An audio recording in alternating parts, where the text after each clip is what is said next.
What's up guys, this is your favorite fanfic YouTuber, the Fanfic Majesty, and welcome to another amazing video. You can follow me on Patreon for exclusive stories. 8 Pi Chapter 126 New Member, Nico Robin, Rainy Land. Lock Dulce, Rain Banquet, in the casino. After returning the rented camel to the wife of the owner of Rapeseed Flower, they came here after getting the deposit. Then, after clearing out K-Lock's subordinates who stayed here, this place naturally became the foothold of Sorata and his group. After all, this place is also their spoils, isn't it? It was already the third day after they arrived in the Rainy Land. The heavy rain that shrouded Alabasta this time lasted for 3 days, and it gradually decreased today. Judging by the thickness of the clouds in the sky, it may take 2 days. This heavy rain seems to have to finish the rainwater owed to Alabasta for more than a year in one go. For 3 days, Sorata and the others stayed in the rain banquet except for hanging out in the rain. In 3 days, they searched the entire rain banquet. Of course, Robin led the way. They found a total of about 500 million gold coins and various values that cannot be calculated. Gold, jewels, and precious stones. In a room on the second floor of Yuyan, it was surprisingly quiet at this moment. Sorata was lazily sitting on a sofa by the window, staring at the rain outside the window, and on the other side of the sofa, Robin was crossing his arms, calm on the surface, but looking at Sorata nervously. You say. At this moment, Sorata came back to her senses and turned her head to stare at Robin, breaking the slightly tense quiet environment around her. You want to join us? Yes. Robin nodded to Sorata, and then said, You killed K-Lock, I have nowhere to go. Then what does it matter to me? It doesn't matter. Robin looked into Sorata's eyes and said seriously, Since you know my real name, you should also know who I am. With my ability, it will always be useful to let me follow you. Lock Dar is dead, her top priority is to find a strong person or a team to protect her, and Sorata in front of her is the best candidate, which is also the best candidate she thought of from the beginning. That's why she didn't leave right away. The name is to help Sorata and the others find the place where K-Lock Dar's treasure is hidden. But the real reason is to join Sorata's gang. Following such a powerful pirate group, she believes that she will be able to see more history, understand more historical truths, and realize her value and dreams earlier. Okay. Sorata nodded, and said to Robin, I do know who you are, why the world government wants you, and why you want to board my ship. He paused, and then said, Although my ship does not need to know those things in history, sometimes it is very interesting to listen to it as a story. Advertisement. Hearing this, joy could already be seen on Robin's face. She could hear from Sorata's words that Sorata didn't resent her being on the boat. But before she could smile completely, Sorata's next words froze her in place. Sorata straightened her waist, reached out to pick up the steaming tea on the coffee table in front of her, brought it to her mouth, took a breath, and opened her mouth to take a sip. He put down his teacup, put his hands on his knees, leaned forward, put his chin on the back of his hands, looked up at Robin and said, Nico Robin, the only person left in the world who can understand the text of history, the title, Devil's Son, a reward of 70 million berry. I don't know what will happen to the world government if you are allowed to board the ship, but I know that we will face endless troubles, and I hate troubles. Robin looked at Sorata, the light in her pupils gradually disappeared, the smile on her face disappeared, and she lowered her head. Sure enough, it still won't work. That's right, no matter how powerful Sorata is, it's impossible to truly be an enemy of the world government. Just when she was about to give up completely, Sorata's voice sounded again. Sorata looked at Robin, feeling the loss in her heart, the corners of her mouth slowly rose, and a smile appeared on her face. But what? Robin raised his head when he heard the voice, and looked at Sorata expectantly. She heard the turn. Sorata didn't answer Robin in a hurry, but straightened her back, stretched her legs, and stood up. He stepped out of the sofa, turned around, walked to the window, stared at the watermarks on the window glass for a moment, then stretched out his hand and pulled the window open. Woo! The sound of the wind, mixed with drizzle, poured in from the window, instantly refreshing the slightly dull room. Sorata looked at the pedestrians on the street ahead, seeing the joy on their faces, closed her eyes, and felt that the whole world seemed to be jumping and laughing. His mood also cheered up. He didn't look back, opened his eyes, and said softly to the window, I heard a word. What words? Robin looked at Sorata's back, looked out the window, and looked at the pedestrians on the street. With envy flashing in her eyes, she also wanted to live freely in this world. People, in this life, it is impossible to be alone all the time. The world is big and the sea is vast. Everyone will find a partner who truly cherishes and protects himself one day in the future. At this moment, Sorata turned around and turned her back to the window, staring at Robin with blue pupils and a nebula in her eyes. Have you heard of it? Robin raised his head and met Sorata's gaze. A look of surprise flashed across his face. Advertisement. How do you know this sentence? When she was young, she heard similar words from one of her Titan friends, and these words have always inspired her to let him live strong. Many people may not imagine that an 8-year-old girl, even if she is a demon fruit power, will experience a cruel life in order to survive in this cruel world under the sky-high reward offered by the world government. Who is the female character he admires the most in the world of One Piece? In the previous life, it might be the Empress Hancock, it might be Nami, it might be the mermaid princess Shirahoshi, or it might be Kazuki Hiyori from Wano Kuni, and behind it is Robin. The reason is also very simple, of course, because they are all world-class beauties. Coming to this world and living here for so long, he is no longer the 30-year-old programmer otaku in his previous life, but a top powerhouse standing on top of the world in this world. After going through so much, he has long since lost those flirtatious thoughts. What he admires and loves most now is of course Kuina, who is always by his side. This girl who has been strong and persistent since she was a child, may have been his sister in the past, but now she is his lover, the only lover who will never change in his life. As for the Robin in front of him, he just admired her heart that has experienced countless darkness but still kept bright. Sorata did not answer Robin's words, but grinned, smiled at her and continued the last sentence, but although I hate trouble, I hate world government and celestial dragons even more, so these troubles are all small problems for me, but... After finishing speaking, Sorata put away her smile, walked towards Robin, walked to her side, looked down into her eyes, and said seriously, "Are you sure you really want to board my boat?" Robin raised his head, met Sorata's bright eyes, paused slightly, then nodded firmly, "Yeah." This is something she has thought about for a long time, without any hesitation. She doesn't have any ambitions, she just wants to understand the history of this world well, and with the powerful silver-haired group, she no longer has to worry about it. She had been alone long enough, and she longed for a true companion. "It is good." Sorata took a step back, turned her head towards the door of the room, and shouted, "Brothers, come in. Welcome Ms. Robin to join our team, let's have a banquet." Squeak. Hearing Sorata's shout, the door was pushed open from the outside in an instant, and the three Ahua, Kuina, and Indigo who had been waiting outside the door all walked into the room. After they entered the room, they immediately smiled kindly at Robin. As long as it is a person recognized by Sorata, they will recognize it unconditionally. Robin felt everyone's kindness, and her eyes gradually filled with mist. Her gaze swept around the room, and a long-lost, genuine and sincere smile appeared on her face. Because she felt the true kindness from everyone's eyes and body, this feeling is exactly the same as her Titan friend, Sol, which opened a hole in her already cold heart, and she is slowly thaw slowly. "How long has it been since you felt this way?" Robin put his hands on his chest. "Is this what a real partner feels like?" So good. Chapter 127. Sometimes the plan just can't keep up with the changes. Holy Land Mary Jo. World Summit is still ongoing. 3 days passed, and the kings still did not know what had happened to Alabasta. However, Marine and world government knew the news immediately. After they knew the news, they didn't say anything. Instead, they blocked the news. After all, what Shichibukai, K-Lock-Dar, did was not something that could be seen. The plan of the world government is to quietly send a marine general to hunt down the remaining people in the Barlock workshop, and then give the general the credit for destroying Clockadar. Try to downplay the shadow of the silver-haired gang in this incident. The impact of such a serious and vile event that K-Lock-Dar, one of the Shichibukai originally belonging to the world government, is going to steal a country should be downplayed. Even if the impact cannot be completely eliminated, it must be minimized.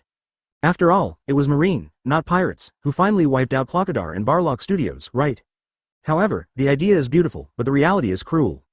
Just like the Ore Island last time, when they were still arranging which Marine general to go to Alabasta, there was a piece of news about Alabasta, about Shichibukai K-Lockadar, about the great pirate, Silverhair, appearing on the sea again.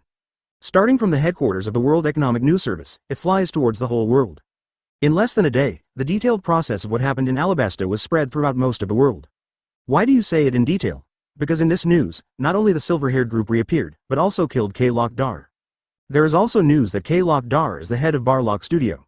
And there's Barlock Studios, all the bad stuff that's been done in Alabasta. Of course, I would like to thank Robin for knowing so much information.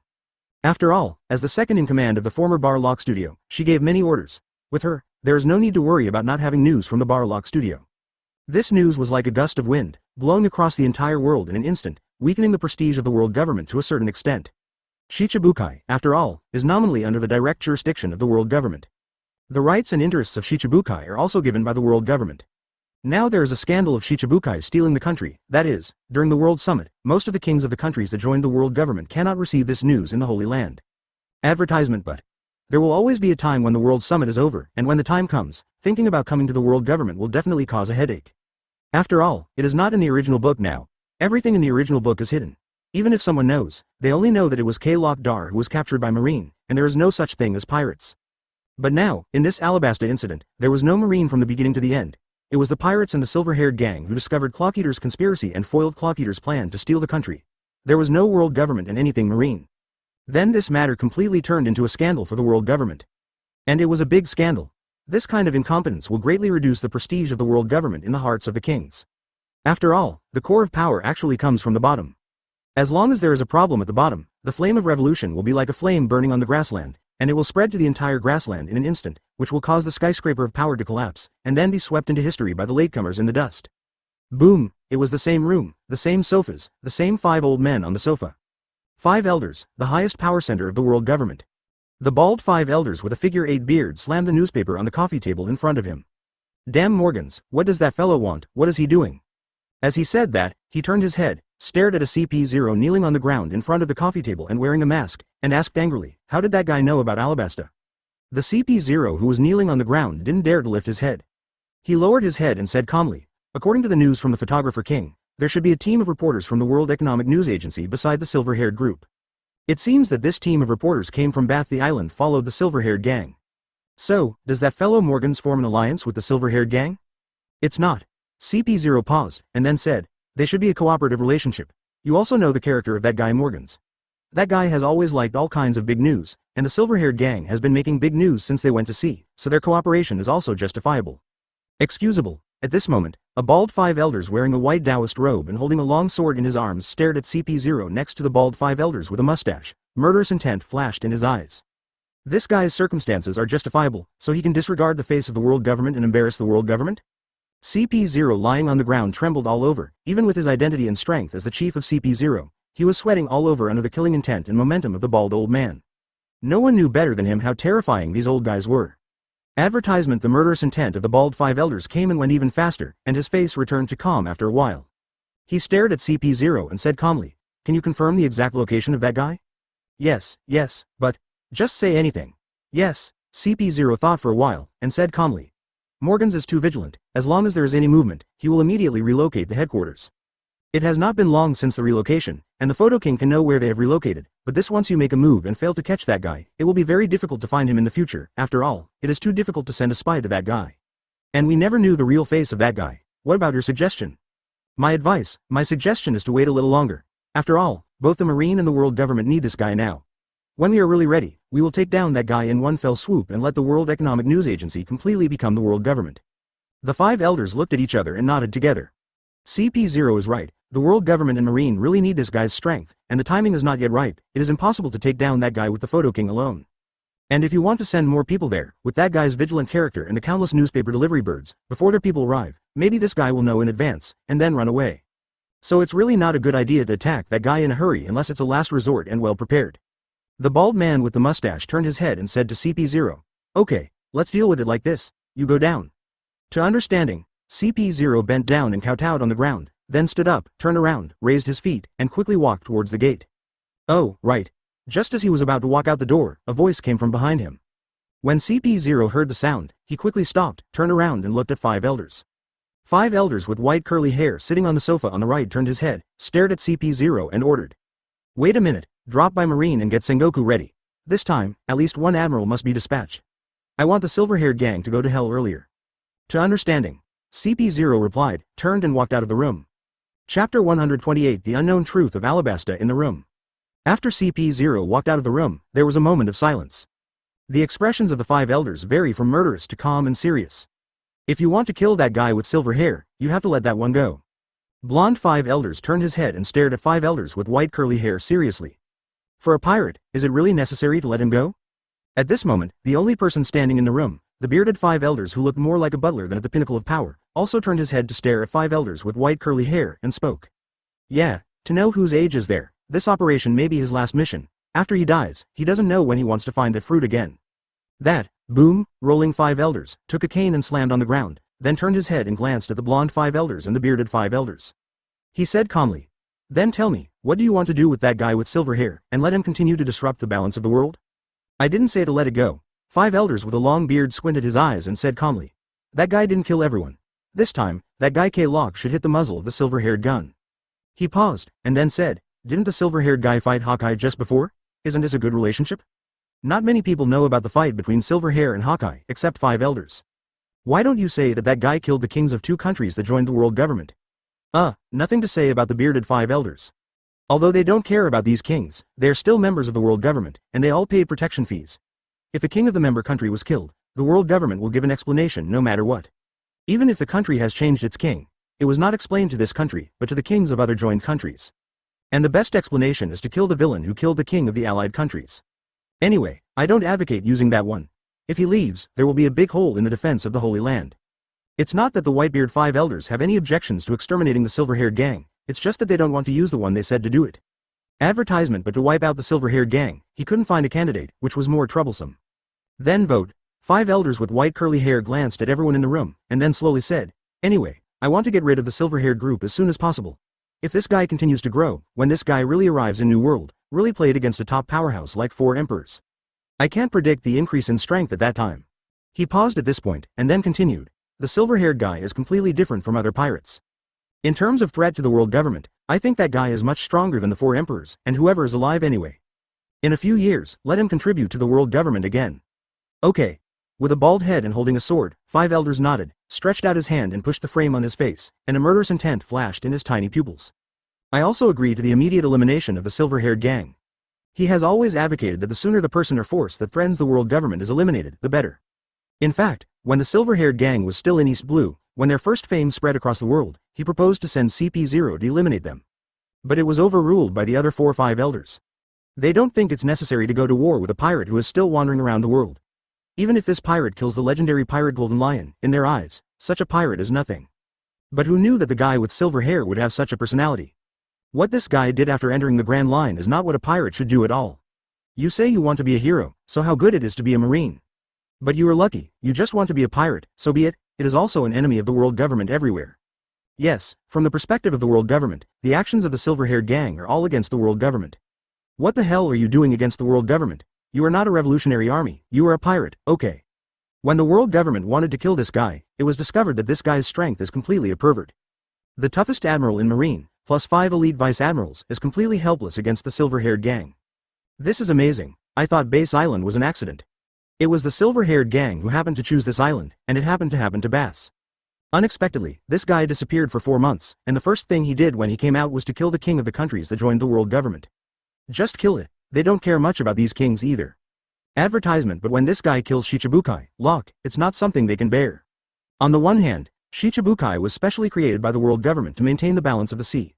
On the other hand, this thing can also be said to be an alternative face of the world government. Now that their face has been slapped, if they don't do something, what will be their face, and what will be the majesty of the world government? Of course, these are superficial reasons. The deeper reason lies in the historical text guarded by the Neferutali clan of Alabasta. A pirate like Locke, why did he know such important news? Did he really think he got it by accident? Of course not. That's what their world government specifically let the guy know.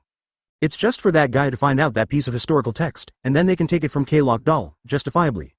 Since the world government knows, why not get it by itself? Do you really think that the Neferutali clan is trash? Just like K-Locke Dar can directly grab Neferutali Cobra and ask where the historical text is.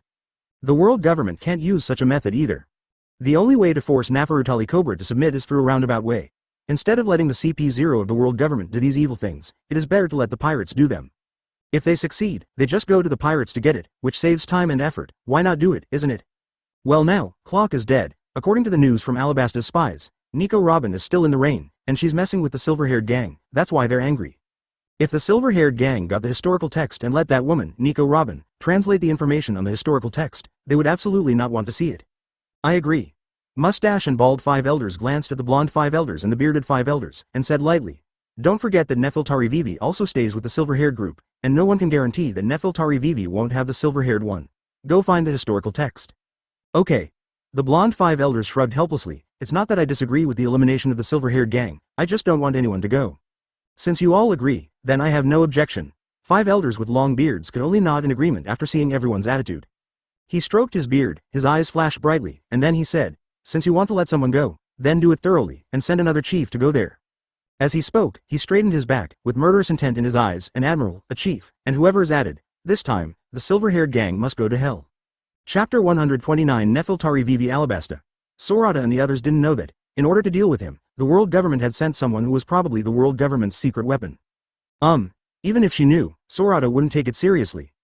They are riding camels towards the port of rapeseed flowers.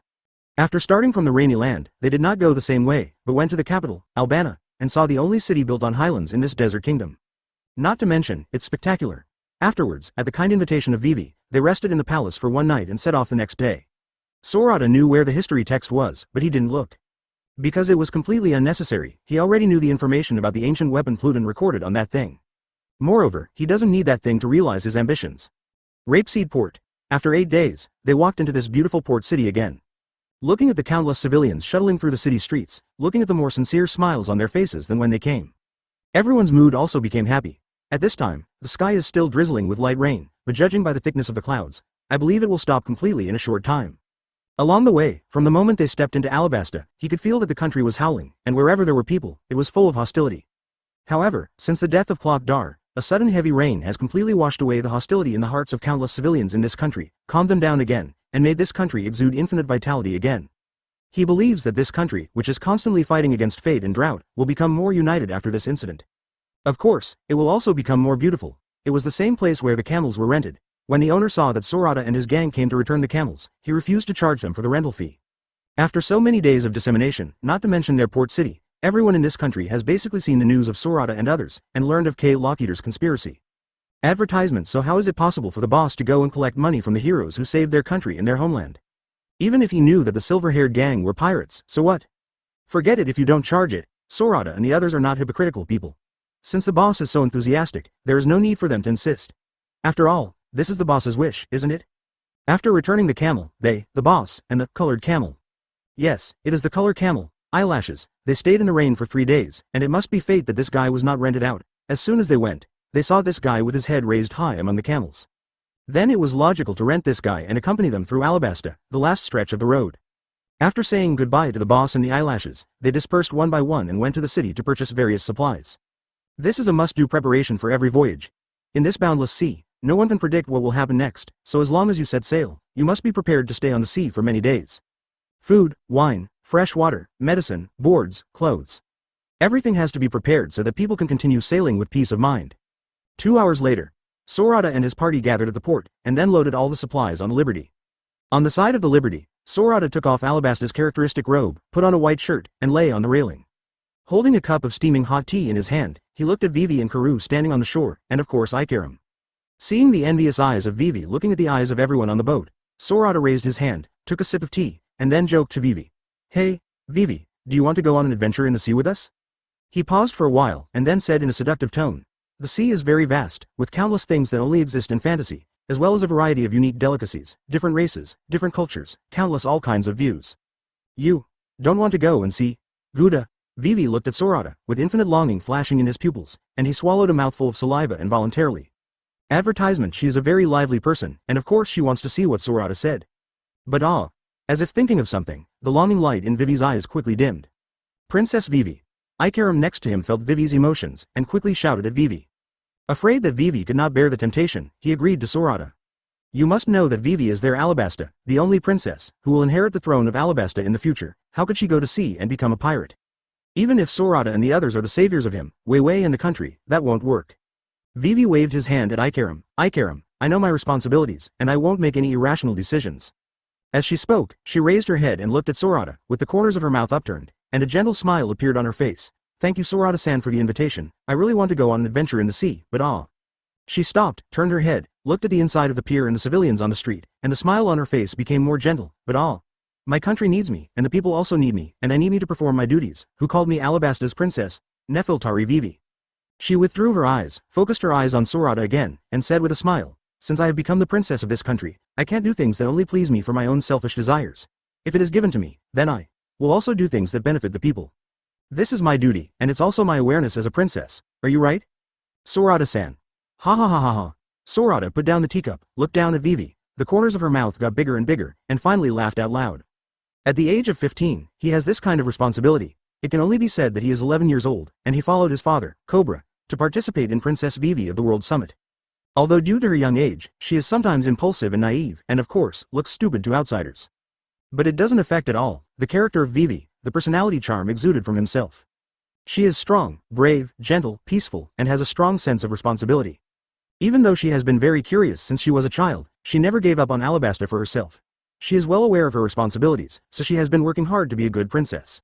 Such a character, Sorata is very appreciative. Chapter 130. Now that I have money, won't I be allowed to live more comfortably? The laughter stopped, and Sorata smiled at Vivi. Yes, Vivi-chan, you are indeed the princess. Although it is a pity, I still appreciate your decision. As he said that, he turned around and looked up at the windmill flag that was hoisted again on the top of the mast, then lowered his head, looked at the sea in the distance, and waved to Vivi under the boat. Since you have made a decision, then implement it well. I think you will become a great princess. As he said that, he walked towards the bow of the ship and said without looking back, "Then let's say goodbye here. Vivi Sauce, Mr. Ikaram, and of course, Karu." "Okay." Vivi looked at Sorata's back, nodded, and then shouted loudly to Sorata, "Thank you, Sorata-san."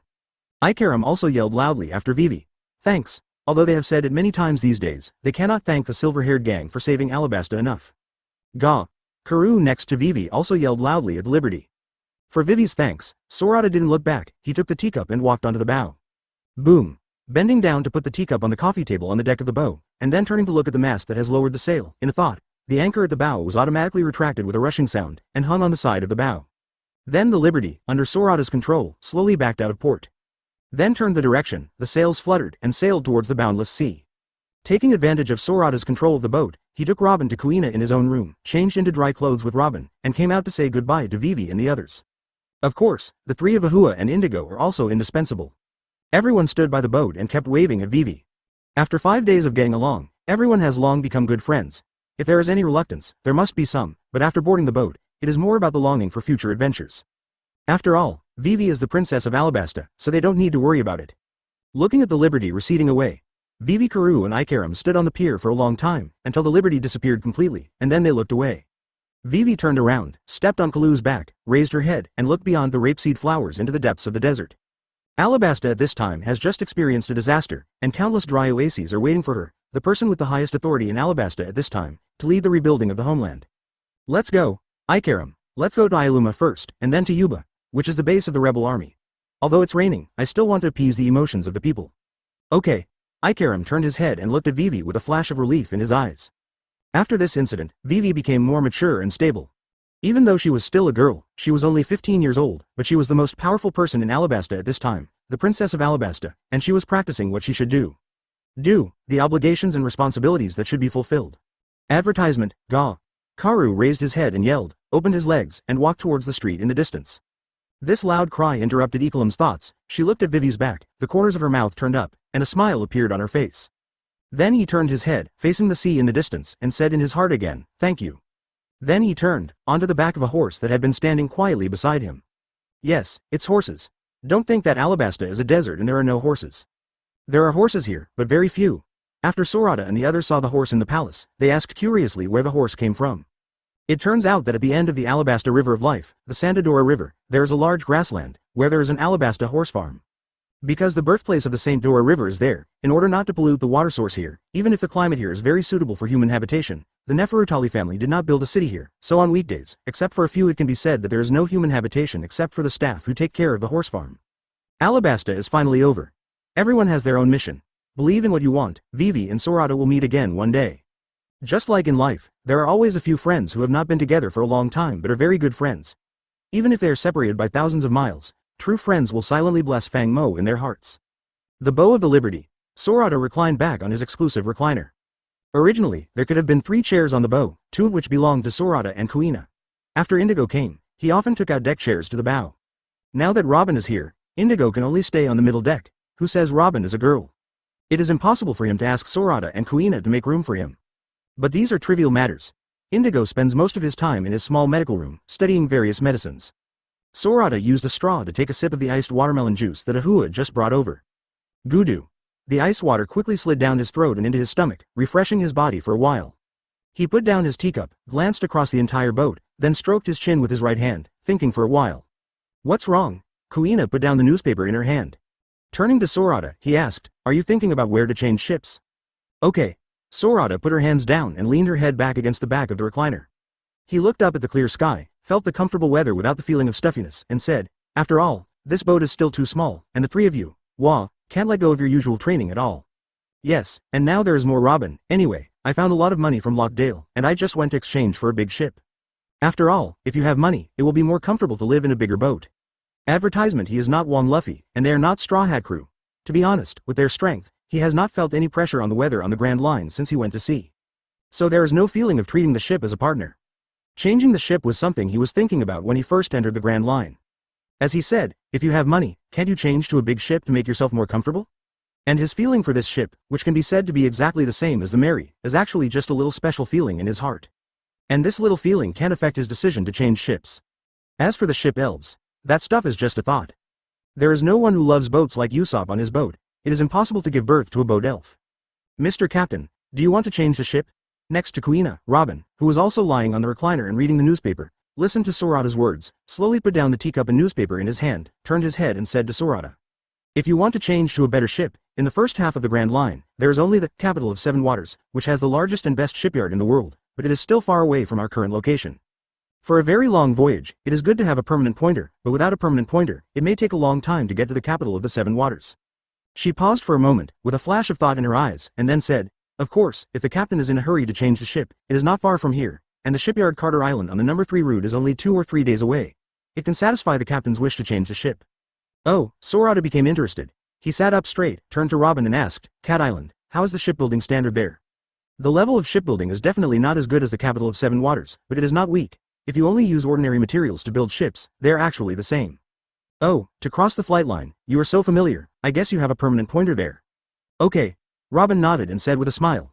Block Studio used to go there to order ships, of course I am familiar with it. Okay, let's go to Carter Island and have a look. If there is no good shipbuilding wood there, then go to the capital of Seven Waters and change the ship. After all, we are going to various adventure places, and New World, it's better to build a better ship. Saying so, Sorata turned to Robin and said, then I will trouble you, Robin. It's all right, Mr. Captain. Robin chuckled, put the newspaper on the coffee table, then stood up and walked towards the cabin. She brought a lot of things out of the rainy area, some of which are permanent pointers to various islands that Barlock Studio has been to and collected in the first half of the Grand Line. Sorata may have forgotten about these things, and she was used to running away, so naturally she would not forget these things that might be of great use at some point. Thinking of getting along with Sorata and others these days, the corners of her mouth can't help but smile even more, and the whole person reveals a relaxed and happy mood. Very nice. She couldn't remember how long it had been since she was so relaxed. Sorata's invincible strength, and the people on board, gave her a sense of security in the warmth of her companions, which she could not feel anywhere else. Chapter 131 Carter's. Just when Sorata and the others changed their course and went to the shipyard, Carter Island, on the number 3 route. On an uninhabited island in front of their original route, 3 waves of people came successively. The first wave arrived was a group of 5 people covered in white robes and wearing masks of various colors. After they landed on the island, they didn't run around, but stayed on the shore, waiting for something. After a while, a black spot slowly appeared on the sea in the distance, and it was only when we got closer that we could see clearly that it was a person riding a bicycle on the sea. For this peculiar scene, the masked 5 was not surprised. Apparently, they're used to it. After a while, the man on the bicycle set foot on the island. On the sea behind him, there was a long ice road with no end in sight. He ignored the 5 people on the shore, but lifted his bicycle ashore, hid it behind a big rock, and then found a fairly stable grassland, lay down on the spot, and pulled off the blindfold on his head, fell asleep. None of the 5 reacted to the man's actions. They still stood there, looking at the sea. At this moment, there was a sudden roar in the distant sky. It was the sound of a huge object rubbing against the air. Then came a loud roar. Ah, coming. The 5 people on the bank quickly stood up straight and stared at the distant sky seriously. Even the man on the bicycle lying behind pulled up the blindfold, revealing the lazy eyes under the blindfold. I saw the place where the sea and the sky connected in the distance. The clouds kept churning, and suddenly, a huge monster rushed out of the clouds. He paused in the air first, then quickly flapped his wings and flew towards the island. Ah! When it got close, the giant beast let out a loud roar, and the deep voice dispersed, and the clouds in the sky made the sea around the island tremble like boiling water. The giant beast flapped its wings and landed above the island. Woo woo woo woo! The strong wind hit, and the trees on the island were all bent over. Hey, it's too amazing. At some point, the man lying on the grass sat up. He raised his head, looking at the huge monster that completely blocked the sunlight. His eyes were full of surprise. With his strength, he felt unprecedented pressure from the opponent, which is the feeling that only people of the same level can give him. People from world government, advertisement, how has he never seen it? A secret weapon? The man lowered his head, glanced at one of the 5 figures in front of him, the figure wearing a black and white mask, and the corner of his mouth twitched. Is it necessary? The order he received was to assist the CP0 organization and arrest the silver-haired gang. As for the silver-haired group, as admiral, how could he not know? Even Paluzolino can't do anything with silver hair, so what can he do? At first, I thought I was just here to make soy sauce, so I just went back. But judging by the reaction of the world government, it is obvious that they want to wipe out the silver-haired gang completely. Although the commander of CP0 may not be able to beat admirals like them, he is still more than capable of making mistakes against vice admiral level pirates. Of course, the GARP category doesn't count. Generally speaking, it should be an alternate admiral class. Now there is another guy who makes him feel infinite pressure, plus him. Maybe it can really stop the silver-haired gang here. I just don't know how these guys are going to deal with that headache-inducing teleportation with silver hair. As long as there is no teleportation, if you want to catch the silver-haired group, they should be very easy. Following the whereabouts of the giant beast, a domineering aura pressed down on the entire island. What? Feeling the momentum, the man on the bicycle raised his head quickly, his pupils were full of surprise. This guy is not CP0. He originally thought that the incoming person was the hidden power in CP0, but when he felt the Conqueror's haki involuntarily emanating from the incoming person, he knew he was wrong. Because no matter how powerful CP0 is, it is impossible to have conquerors. Before the giant beast landed, the 5 CP0 people in front of him knelt down on the ground with a bang. They lowered their heads and shouted loudly together, "Welcome to His Royal Highness Carter's." Boom, the behemoth lands on the sand to the right of CP0. It ignored the 5 CP0s kneeling on the ground, but turned its huge head with orange pupils, and stared at the man behind CP0 wearing an eye patch and wearing a Marine Justice cloak. Marine. A low, hockey-filled voice sounded. The sense of oppression was so strong that the man behind couldn't help standing up. Advertisement. He stood up straight, the lazy aura disappeared from his body, and his whole body exuded an aura of a strong man, competing with the aura of a giant beast. Strong, it's too strong, he had experienced this feeling in 4 emperors.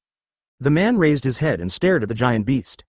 Only now did he see clearly that the giant beast was a giant black tiger with huge wings, and the orange-yellow pupils of the giant beast seemed to have everything flowing, full of weirdness and a sense of oppression. It makes people feel that Juhu's pupils are not eyeballs, but a world. He shook his head and said to the giant tiger, "Cater Saint, Your Highness, First Marine Admiral, Kuzan, sent by Marshal Sengoku to assist you, and the Marine codename is Aokiji." Admiral? In Carter's, countless figures flickered in his huge pupils. Kuzan stared into Carter's eyes, his face serious.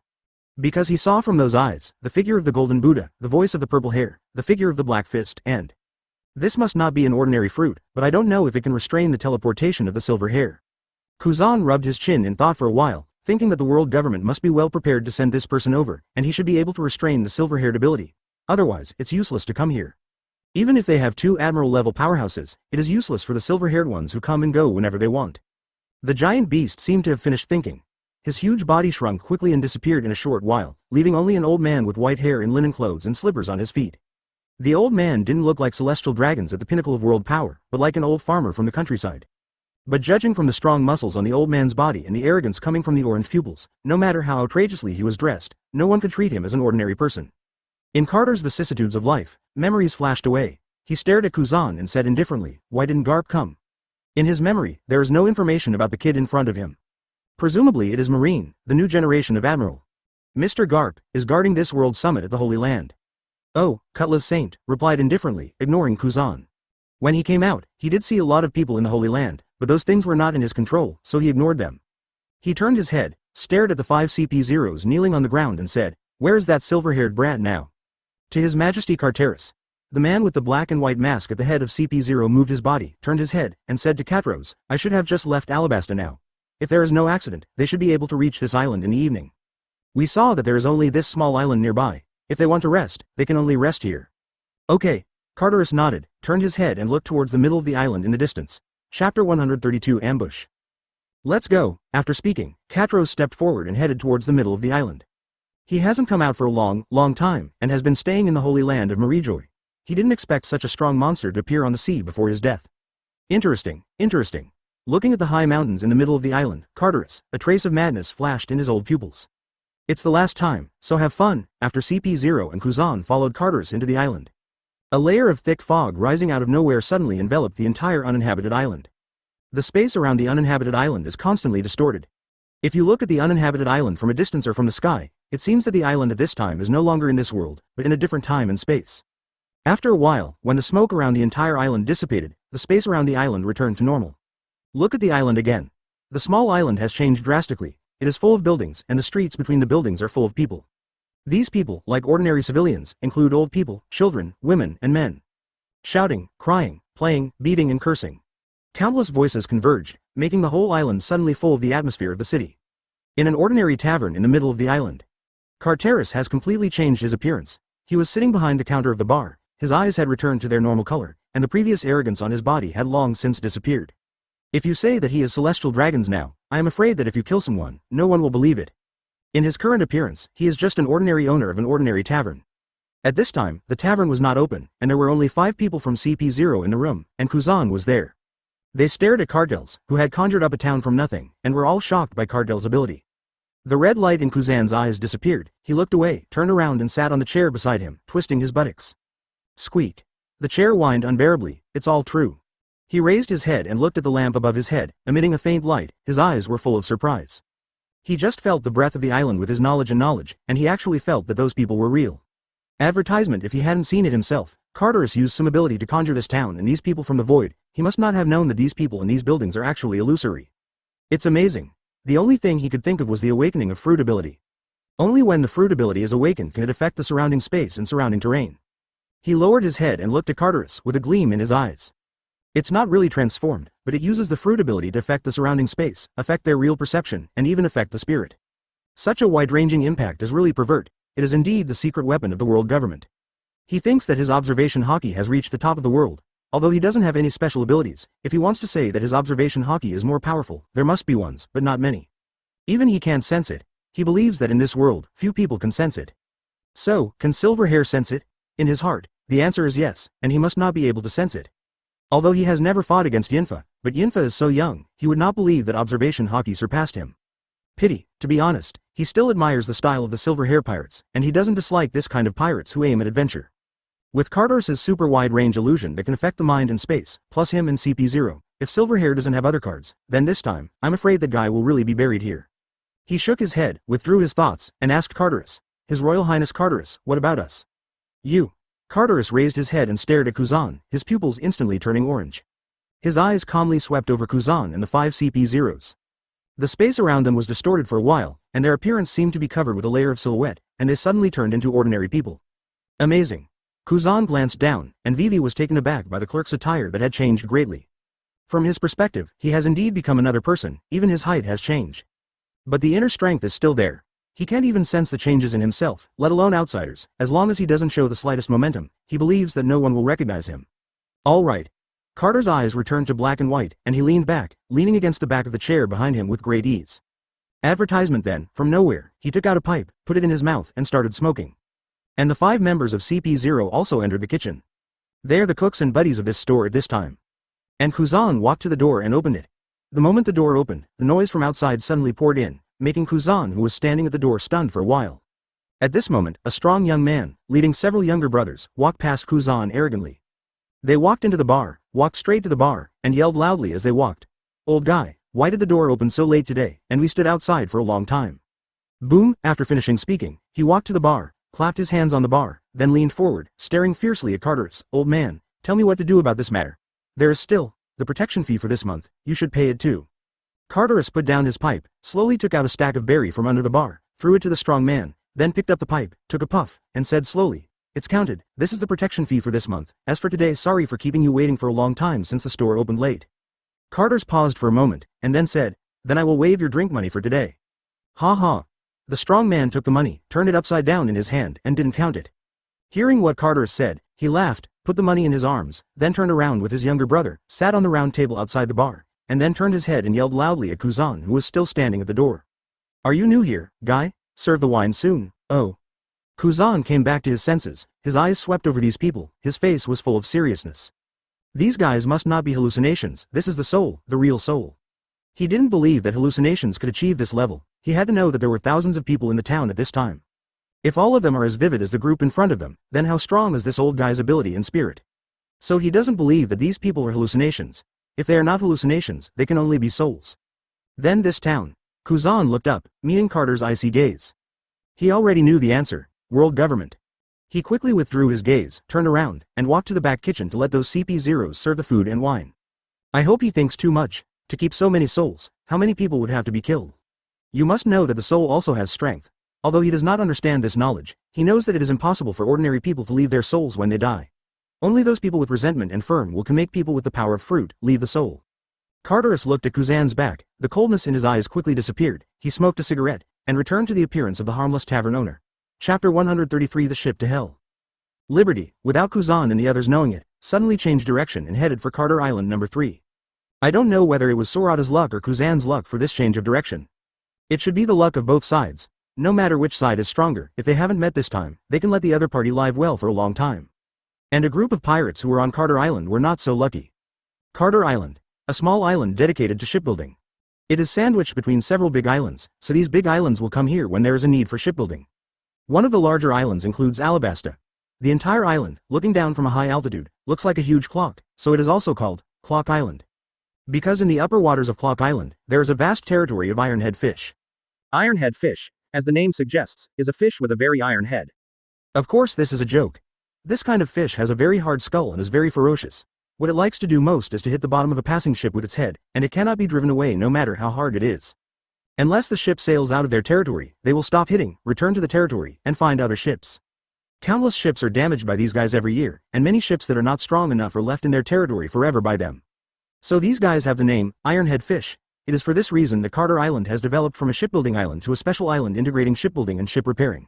There are not only several large shipyards, but also countless small shipyards. There are countless ships that come and go here every day, only a small part of them are for supplies, and most of them are for repairing ships. A gorgeous and beautiful three-masted medium-sized sailing ship is docking in the dock of a ship repair yard at 6 o'clock on Cat Island. The head of the boat is a galloping white horse, and the sides of the boat are decorated with wings. Sitting on a chair by the side of the boat was a handsome man with a fur-embellished cowboy hat and curly blonde hair covering his shoulders that covered his bangs. The man was wearing a white shirt on his upper body, dark blue cropped pants on his lower body, and brown marten boots on his feet. A western sword with black and white stripes is worn at the waist, and a white cloak is worn behind him. He was sitting on a chair with his feet stretched apart, a newspaper on his legs, a rose in his left hand, and a corner of the newspaper in his right hand. He lowered his head and read the newspaper seriously. Since the man lowered his head, no one could see his expression, so it was impossible to know how he was feeling.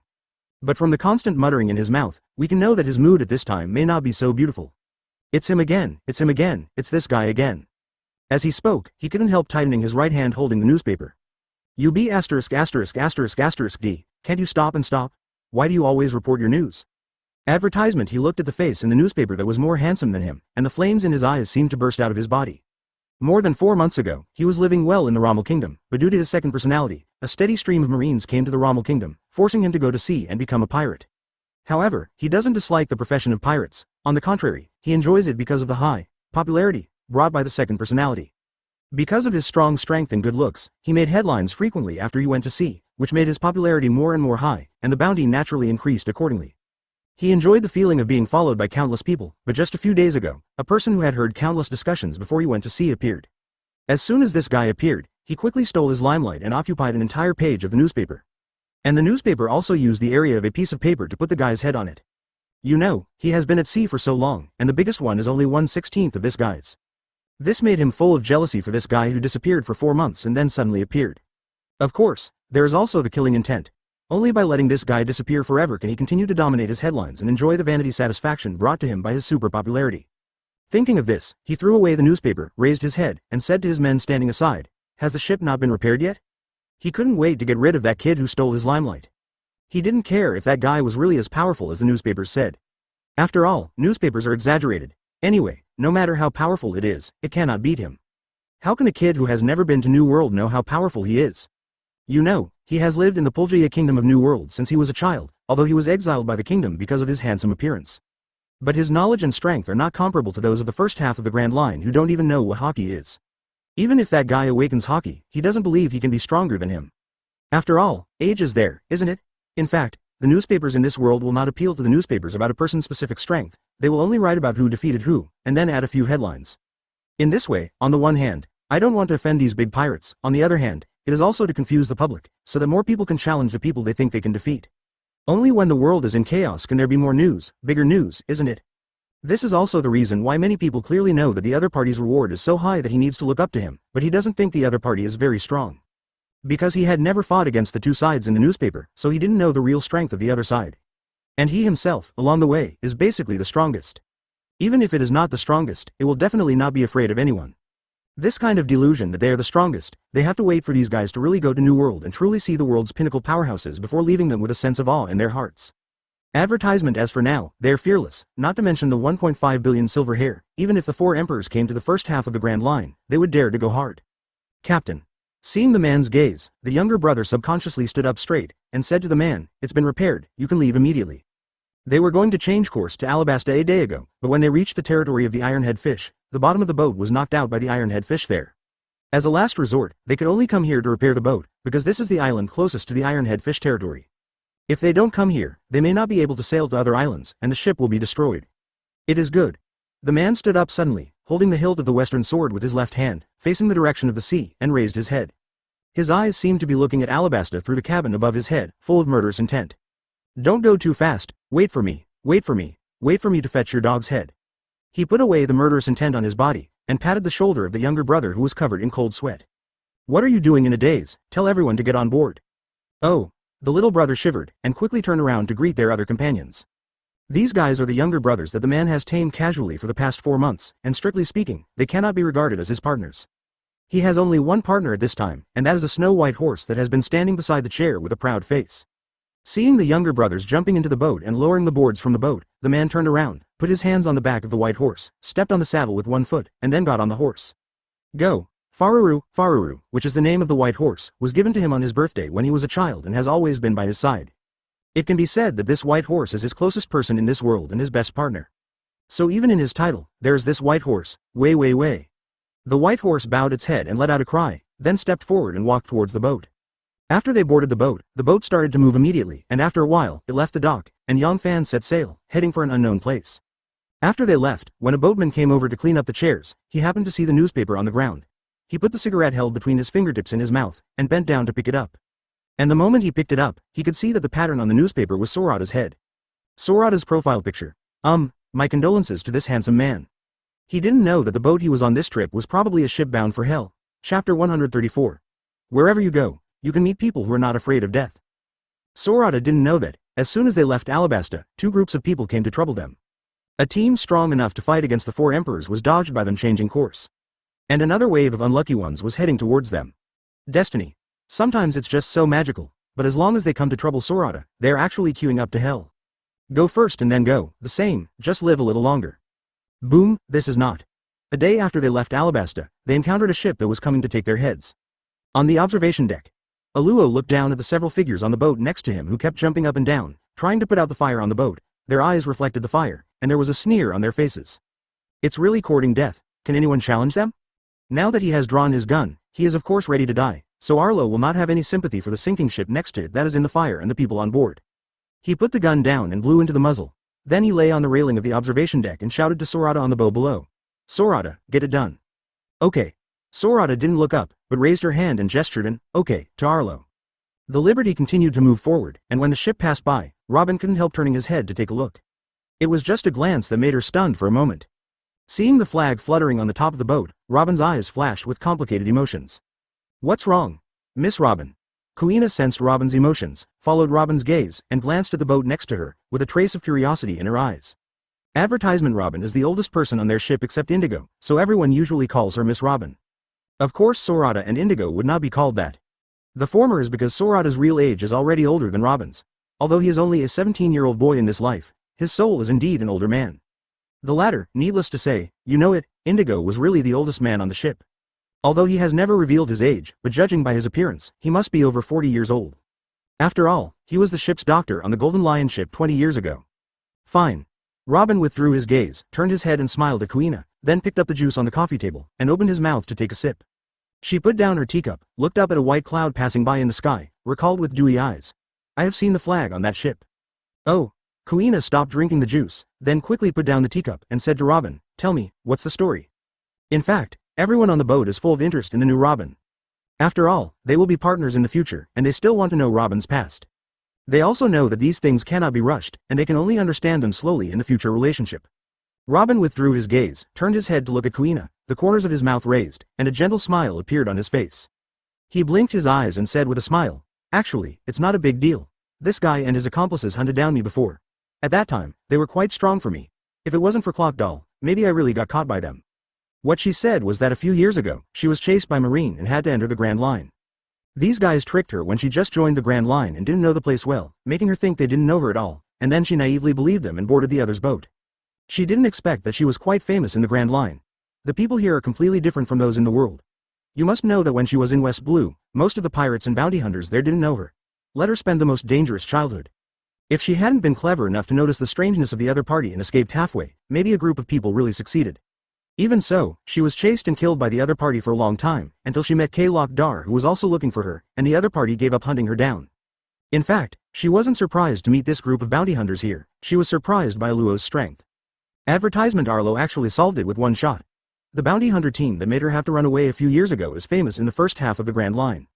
Although she has seen the strength of the silver-haired gang in the Rainy Land, she must know that the other party is a bounty hunter who has even caught pirates with a reward of hundreds of millions. The one that Arlo killed in the rain, Zala, is not at the same level of player at all. A Luo can be so strong, so a Tao, who has a bounty similar to his, should be similar, and a Hua, who is worth 500 million, is not as good as the Sky. Besides, there are these two beside him. Although Kuina's reward is not as high as that of a Hua, after a few days of getting along, she knows that besides the Captain Sorata, the highest voice on board is Kuina, and the three of a Hua are also very afraid of Kuina, so Kuina's strength must be also higher than a Hua. And Kuina also cut Lock Dar. In such a ship, the strength can be said to be the best in the Grand Line team, at least in her perception, the strength of the silver-haired group. Even if Marine sends Admiral, they should only be able to return home.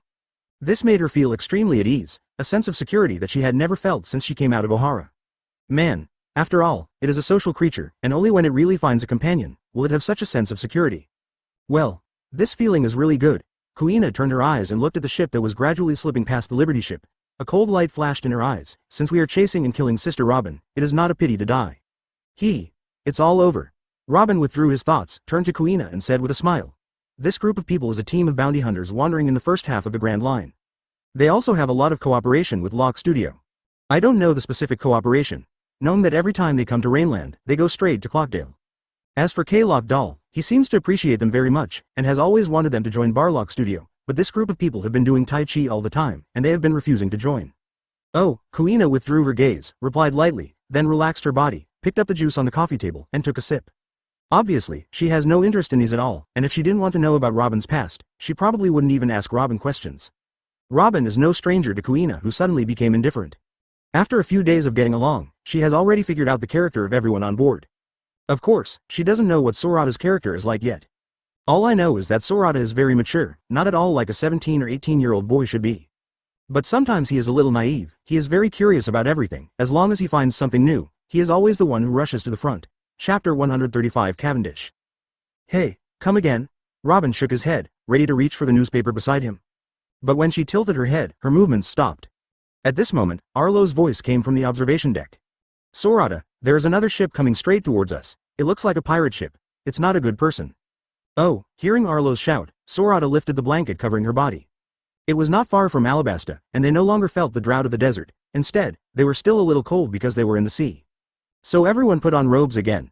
Of course, Sorata didn't care about the cold. He was still wearing a thin white shirt, patterned shorts, and slippers.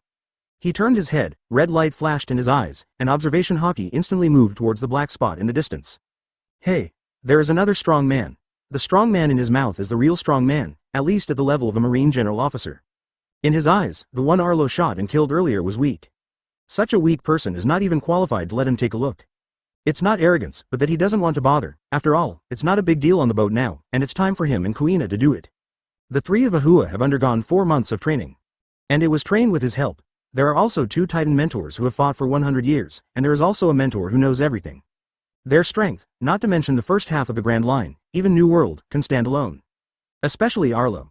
Ever since he got the Dark Hound, with that strength, he believed that in this world, not many people could escape his gun. Especially when his armament hockey goes a step further, when it reaches a high level, except for the New World 4 Emperors group and some super strong pirate groups. As long as he is alone in this sea, he can destroy any pirate ship that doesn't fly. In this boundless sea, without a ship, it is basically possible to declare the destruction of this pirate group. As for Ahua's strength, although he can't compare with the Luo's lethality in the sea, he is not a combatant in the first place. He has a carrot that can restore physical strength, and he is the best guarantee for their team. And this guy also has a secret weapon. Rage. This guy used it once in front of him, and even he was surprised by that terrifying strength. Advertisement. As for Adao, this guy's fruit ability can be said to be the one with the strongest strength among them, but the effect is the smallest among them. It depends on how he develops his abilities, and he doesn't have a good idea. Although Adao's eyes are very powerful, but for the strong, they are useless, and they can only wait for the future. Sorata straightened up, the redness in her eyes disappeared, and she stood up on her legs. He took out a long tube-shaped telescope from under the coffee table at the side, walked to the bow, held it up to his eyes and looked at it. In the first half of the Grand Line, someone with this kind of strength must not be a small character. He wants to see who this guy is, and he has the courage to come to trouble him. Don't want to live anymore. What? Sorata looked at the white horse on the opposite bow through the lens of the telescope, and a trace of doubt flashed in his eyes. This ship. He seemed to have seen this ship somewhere. In this world, he can be sure that he must have never seen this ship, and that is in his previous life. Even if he has been in this world for more than 10 years, even if he has forgotten the ships of the powerful pirate group in his memory, he should remember it as long as he takes a look at them. As for the ship in the camera, although he has a sense of familiarity, he has no impression. He put away the binoculars and shook his head. If he can't think of it, he won't think about it. After so many years, he has long forgotten the impression of some dragon pirates. Maybe this one is the dragon pirates in his heart. Sorata withdrew her gaze, turned around, and leaned her back against the railing of the bow. Seeing that both Kuina and Robin stood up, he smiled gently at Kuina first, then raised the telescope in his hand and threw it to Robin. Robin, look, what pirates are on the other side. It is good. Robin reached out to take the binoculars, walked to Sorata, leaned on the railing with his upper body, raised the binoculars, faced the sea breeze, and looked at the black spot ahead. Is there a strong one? Kuina walked over to Sorata with the words of Hidaoi in hand, stretched out her hand to comb it, and the slanted bangs floated to her face and blocked her sight. She raised her head and looked at the sea ahead, with a hint of curiosity flashing in her eyes. Although her sense of knowledge is strong, she is not of the super far-sensing type, so she cannot feel the aura of the strong on the black-spotted sailboat in the distance. But although she can't feel it, she might be a good player if she can attract Sorata's attention. Advertisement: such a character may be a stronger ant to Sorata, but it can be her opponent. After going to sea for so long, her belligerent character has not restrained, but has become more and more uncontrollable by Sorata's indulgence. As long as she meets a strong man with good skills, she wants to go up and fight. This attitude of not being afraid of any opponent is also the reason why her strength has improved so quickly.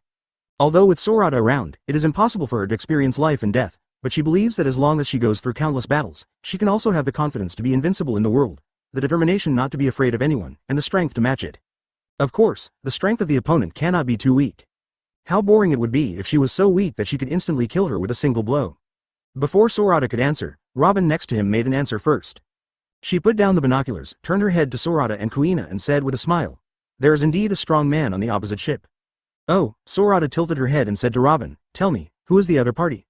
Robin turned around, leaned his back on the railing, straightened his hair messed up by the sea breeze, turned his head to look at the black spot that was getting closer, and said with a smile, "The opposite side has only become famous in the past 4 months. A rookie." "Newcomer?" A trace of doubt flashed across Sorata's face. "Newcomers, it is impossible to have this kind of breath." He turned his head and glanced at the sea in the distance, and then said, "What kind of pirate group is that?" "Okay." Robin stroked his chin and said with a smile, "It seems to be called the Handsome Pirates. Anyway, these months have often made headlines. During the period when you disappeared, the first half of the Grand Line was the most active pirate." "Oh, it's this guy," Sorata suddenly realized after hearing Robin's words. No wonder he felt that the other party's ship had a sense of familiarity. It turned out to be this guy with a split personality. Seeing Sorata's expression, Robin asked strangely, "Captain, do you know?" "Okay." Sorata nodded, "I know a little bit, just a little bit, you continue."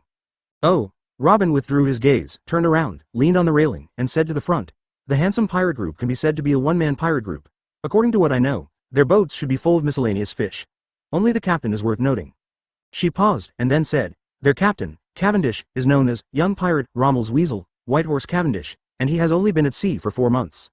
If you add more, the bounty will reach a sky-high price of 120 million berry, which can be said to be the most popular pirate recently except for you, the captain." Chapter 136 Exploration. Oh. After hearing the series of titles introduced by Robin, Kuina quickly turned to Robin and asked, "How is your strength?"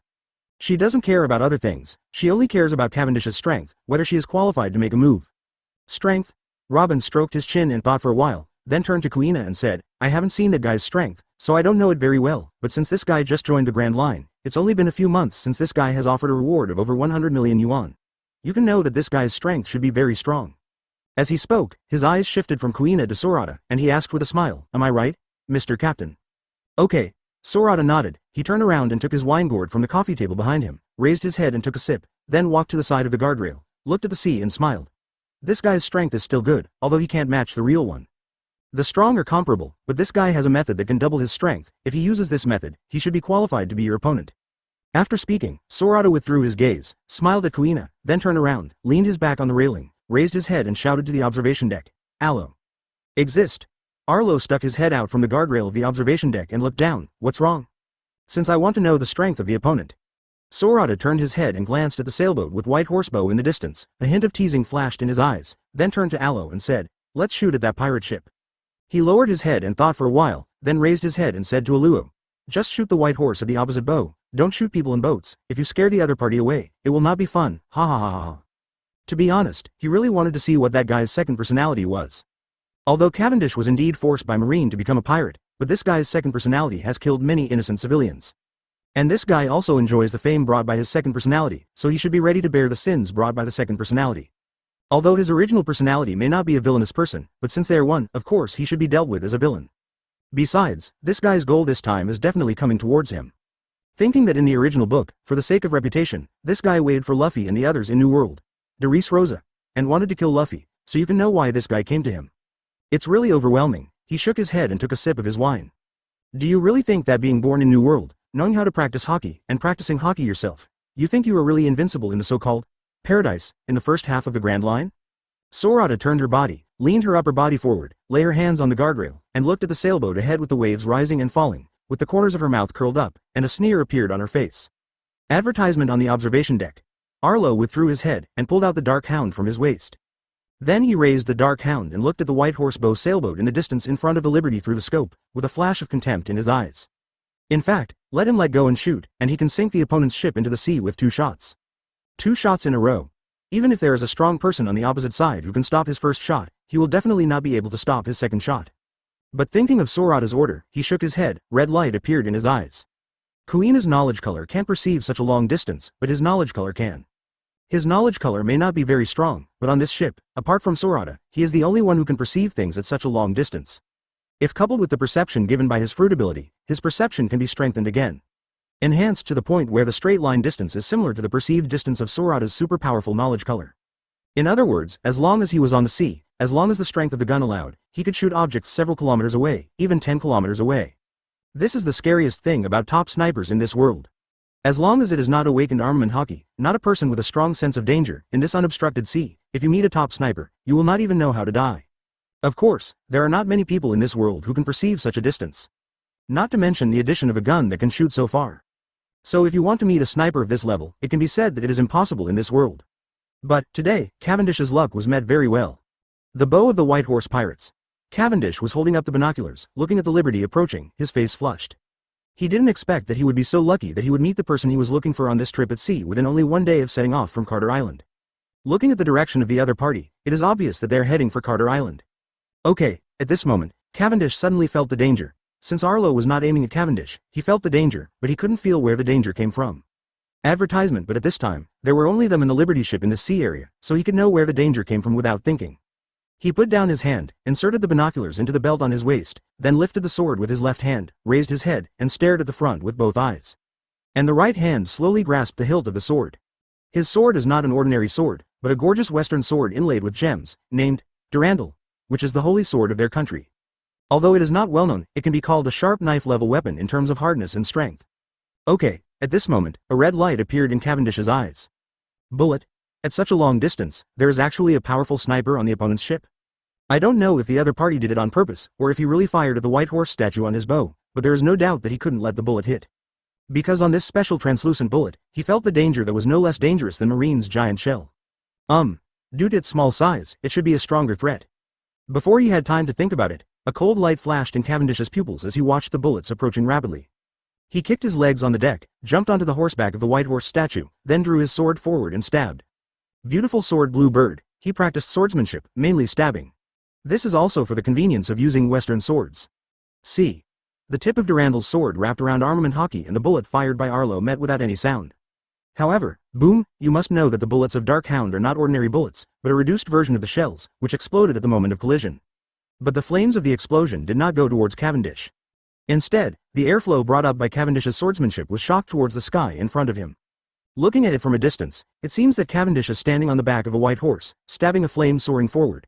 Chapter 137. Who are you? Is it famous? Huh. What's next? Through the scope, Arlo saw the scene on the white horse statue in the distance, and a look of surprise flashed across his face. Although he didn't use armament hockey, the bullets he shoots through Dark Hound are not what ordinary people can follow. You must know that the bounty hunter who was arrogant and wanted to take their heads before was said to have captured a person with a reward of hundreds of millions, but he was shot by him, and the whole person and boat sank into the sea. It seems that this guy is really talented. He supported the Dark Hound, gripped the gun handle again with his right hand, and closed the wrench with his index finger. Then a jet of black armament hockey, through his hand, poured into the Dark Hound's barrel, wrapping around a bullet. I'll see how you block this time. Through the scope, he looked at the bow of the sailboat in front of him, and the guy dressed like a nobleman on the white horse statue. A cold light flashed in his eyes. Okay, Arlo, let that guy come over. That guy is a very interesting guy. Anyway, he's boring, let him come and play. Just as he was about to pull the trigger and kill Cavendish, Sorata's voice came from below. Aluo paused, and the hostility in his body disappeared instantly. He took his eyes off the camera, lowered the dark hound, and pursed his mouth at the distant sea. You're lucky. As he spoke, he inserted the dark hound into his waist, and then went to furl the sails. Since you want that guy to come over, let's wait for him here. After all, it's not too far away. Looking at Sorata's appearance, it seems that he wants to play with this guy. Anyway, they are bored, so let's just watch a show. Cavendish on the back of the white horse statue. When Arlo really pointed a gun at him, he suddenly felt cold all over, and the hairs on his body stood on end. Extremely dangerous feeling. This feeling he only felt when he was in New World. Ever since he was deported, wandered all over the world, and now on the Grand Line, even Marine hasn't given him this feeling. He held Durandal's sword hilt tightly, staring solemnly at the liberty ahead. What? At this moment, the danger suddenly disappeared, and he stared ahead with doubts on his face. When he saw that the Liberty had furled its sails and was slowly gliding towards this side, a flash of understanding flashed in his eyes. The other party asked him to go over with confidence. Advertisement. He stood on the back of the white horse, frowning, and the anger flashed across his face. Do you look down on me so much? The feeling of Arlo pointing at him before made him feel dangerous, but it was not fatal. What makes you so confident that you greet me in this way? Ding! He stood upright on the back of the white horse statue, with the knife sheathed, facing the sea breeze, stepping on the waves, staring at the approaching Liberty, his eyes full of murderous intent. Silver hair. Your reputation belongs to me. After a while, the two ships met amidst the ups and downs of the waves. Compared with Cavendish's ship, Liberty is naturally small. So Cavendish, standing on the back of the white horse statue, looked down with a sense of arrogance. He looked down, and first glanced at Aluo. It was this guy who made him feel dangerous before. He must be the sniper of the silver-haired group. But his gaze didn't stay on Arlo for too long. He didn't look at the others, but looked directly at Sorata. It was this guy who stole the headlines as soon as he appeared. He is indeed more handsome, but he is not as good as this young master. When he actually met Sorata, he was still somewhat surprised by Sorata's appearance, but with this guy's narcissistic character, how could he admit that his appearance is not as good as Sorata's? So this guy took out a rose from nowhere, put it in his mouth, stood on the back of the white horse, and posed. Okay. Sorata looked up at Cavendish, looking flirty under the sunlight, with the corners of her mouth twitching. He raised his head and took a sip of his wine, and asked Cavendish, Hey, blonde is a treasurer, how long are you going to stand? Don't you want to take Lousy's head? What are you doing standing there? Are you flirting? Cavendish put on a handsome pose, his body froze in place. He saw two beauties on the other side's boat, so he wanted to compare with Sorata, who was handsome, but he didn't expect to be so complained by Sorata. His stiff body quickly recovered, and he looked down at Sorata and laughed wildly like a normal person. Ha ha ha ha ha. I think you must have heard the name of this young master. Master Ben. Have not heard. Advertisement. Before he could continue, Sorata interrupted him with a loud voice. The smile on his face quickly disappeared at a speed invisible to the naked eye. He lowered his head and stared at Sorata, his face full of disbelief. You haven't heard of me? He bent over, stared, looked down, and couldn't help pointing at himself. Okay. Sorata nodded, raised her head and took a sip of the wine, then put down the wine gourd, tilted her head and looked at Cavendish. Who are you? Are you famous? Sorata's words left Cavendish speechless. He is indeed very famous in the past few months, but it also depends on who he compares with. Compared with the guy below, he is Xiao Xiami. Never mind. Sorata waved his hand at Cavendish with a haughty look. No matter who you are, I don't need to know. Anyway, no matter how famous you are, you can't be as famous as me. Haha. You be *********. What, am I wrong? Sorata glanced at Cavendish contemptuously. Are you as famous as me? You be *********. Cavendish was completely enraged by Sorata's contempt. Veins popped out of his forehead. He took the rose in his mouth with his left hand, crushed it, and then grabbed Durandal's sword hilt with his right hand. He didn't want to wait any longer. He wanted this silver-haired guy to die immediately. If it was a few months ago, Cavendish might not have the courage to face Sorata. Because Sorata just went to sea a few months ago, his whole body is like a freshly baked sword, full of sharp edges. As long as his perception is not too slow, he can feel the dangerous aura on his body. But now it is different. Absorbing the hundreds of years of fighting experience of the two titans in Lil Garden, Sorata has been able to control the power to the point where it can be sent and received freely. As long as he is not a strong person of the same level, or a person with particularly strong perception, if he does not take the initiative to reveal his breath now, it will be difficult to sense the extra breath on his body. It can only be sensed that he is an ordinary person. The breath of ordinary people is actually the most extraordinary, because no one will really treat Sorata as an ordinary person. Anyone with a little brain will know that this is the use of power, and it has achieved the point of returning to the original. Of course, except for those who don't know Sorata, and those who are overconfident in themselves. Just like Cavendish. Chapter 138. It's over. Kicked to the iron plate. What? Just when Cavendish was about to attack Sorata, a flash of light froze Cavendish's body in place. This sound, this flash, he is very familiar with. He turned his head, followed the direction of the sensed light, and looked towards the side of Liberty's ship. I saw a giant tortoise, dragging a house-shaped boat, slowly walking out from the ship of the Liberty. And on the back of the tortoise, there were 3 people with cameras hanging around their necks, and one of them was a guy with a pink comb head, who was raising his camera to take pictures of him. Reporter. A string of question marks flew over Cavendish's head. How can there be reporters in the middle of this boundless sea? The people who came were Firebird and his 2 younger brothers. They did not know how to find a tortoise similar to Robin's in Alabasta as a mount. Their original boat couldn't keep up with the Liberty at all. Maybe this is where their news agency spent money to buy it. For this kind of turtle, Sorata is still very curious. In the world of One Piece, there are many magical creatures. And after he entered the Grand Line, he also saw many amazing animals and various fishes. But human curiosity will not decrease because he has seen more. Firebird put down the camera, turned to look at Sorata, silver-haired brother. This guy is just a rookie pirate with a bounty of just over 100 million, it's not worth your time to stop. This guy has swelled up recently, and he doesn't pay attention to the pirates who offer a reward of more than 100 million. You must know that before he met Sorata, he hadn't even seen a pirate worth over 100 million a few times, let alone filmed it. Now his news about Sorata is all world-class, so naturally he is not interested in little pirates like Cavendish. If Sorata hadn't stopped the boat for this guy, he wouldn't have raised his camera at Cavendish. After all, with his current position in their newspaper office, he took photos of this little pirate. How to say? Price drop. Sorata turned around, leaned back against the guardrail, glanced at the head of the tortoise with a cigar in its mouth, and smiled at the Firebird. Well, the speed of your mount is not bad. Hey. Huo Nio walked around Rao's head, with a smug expression on his face. This tortoise, but our president bought it just for me.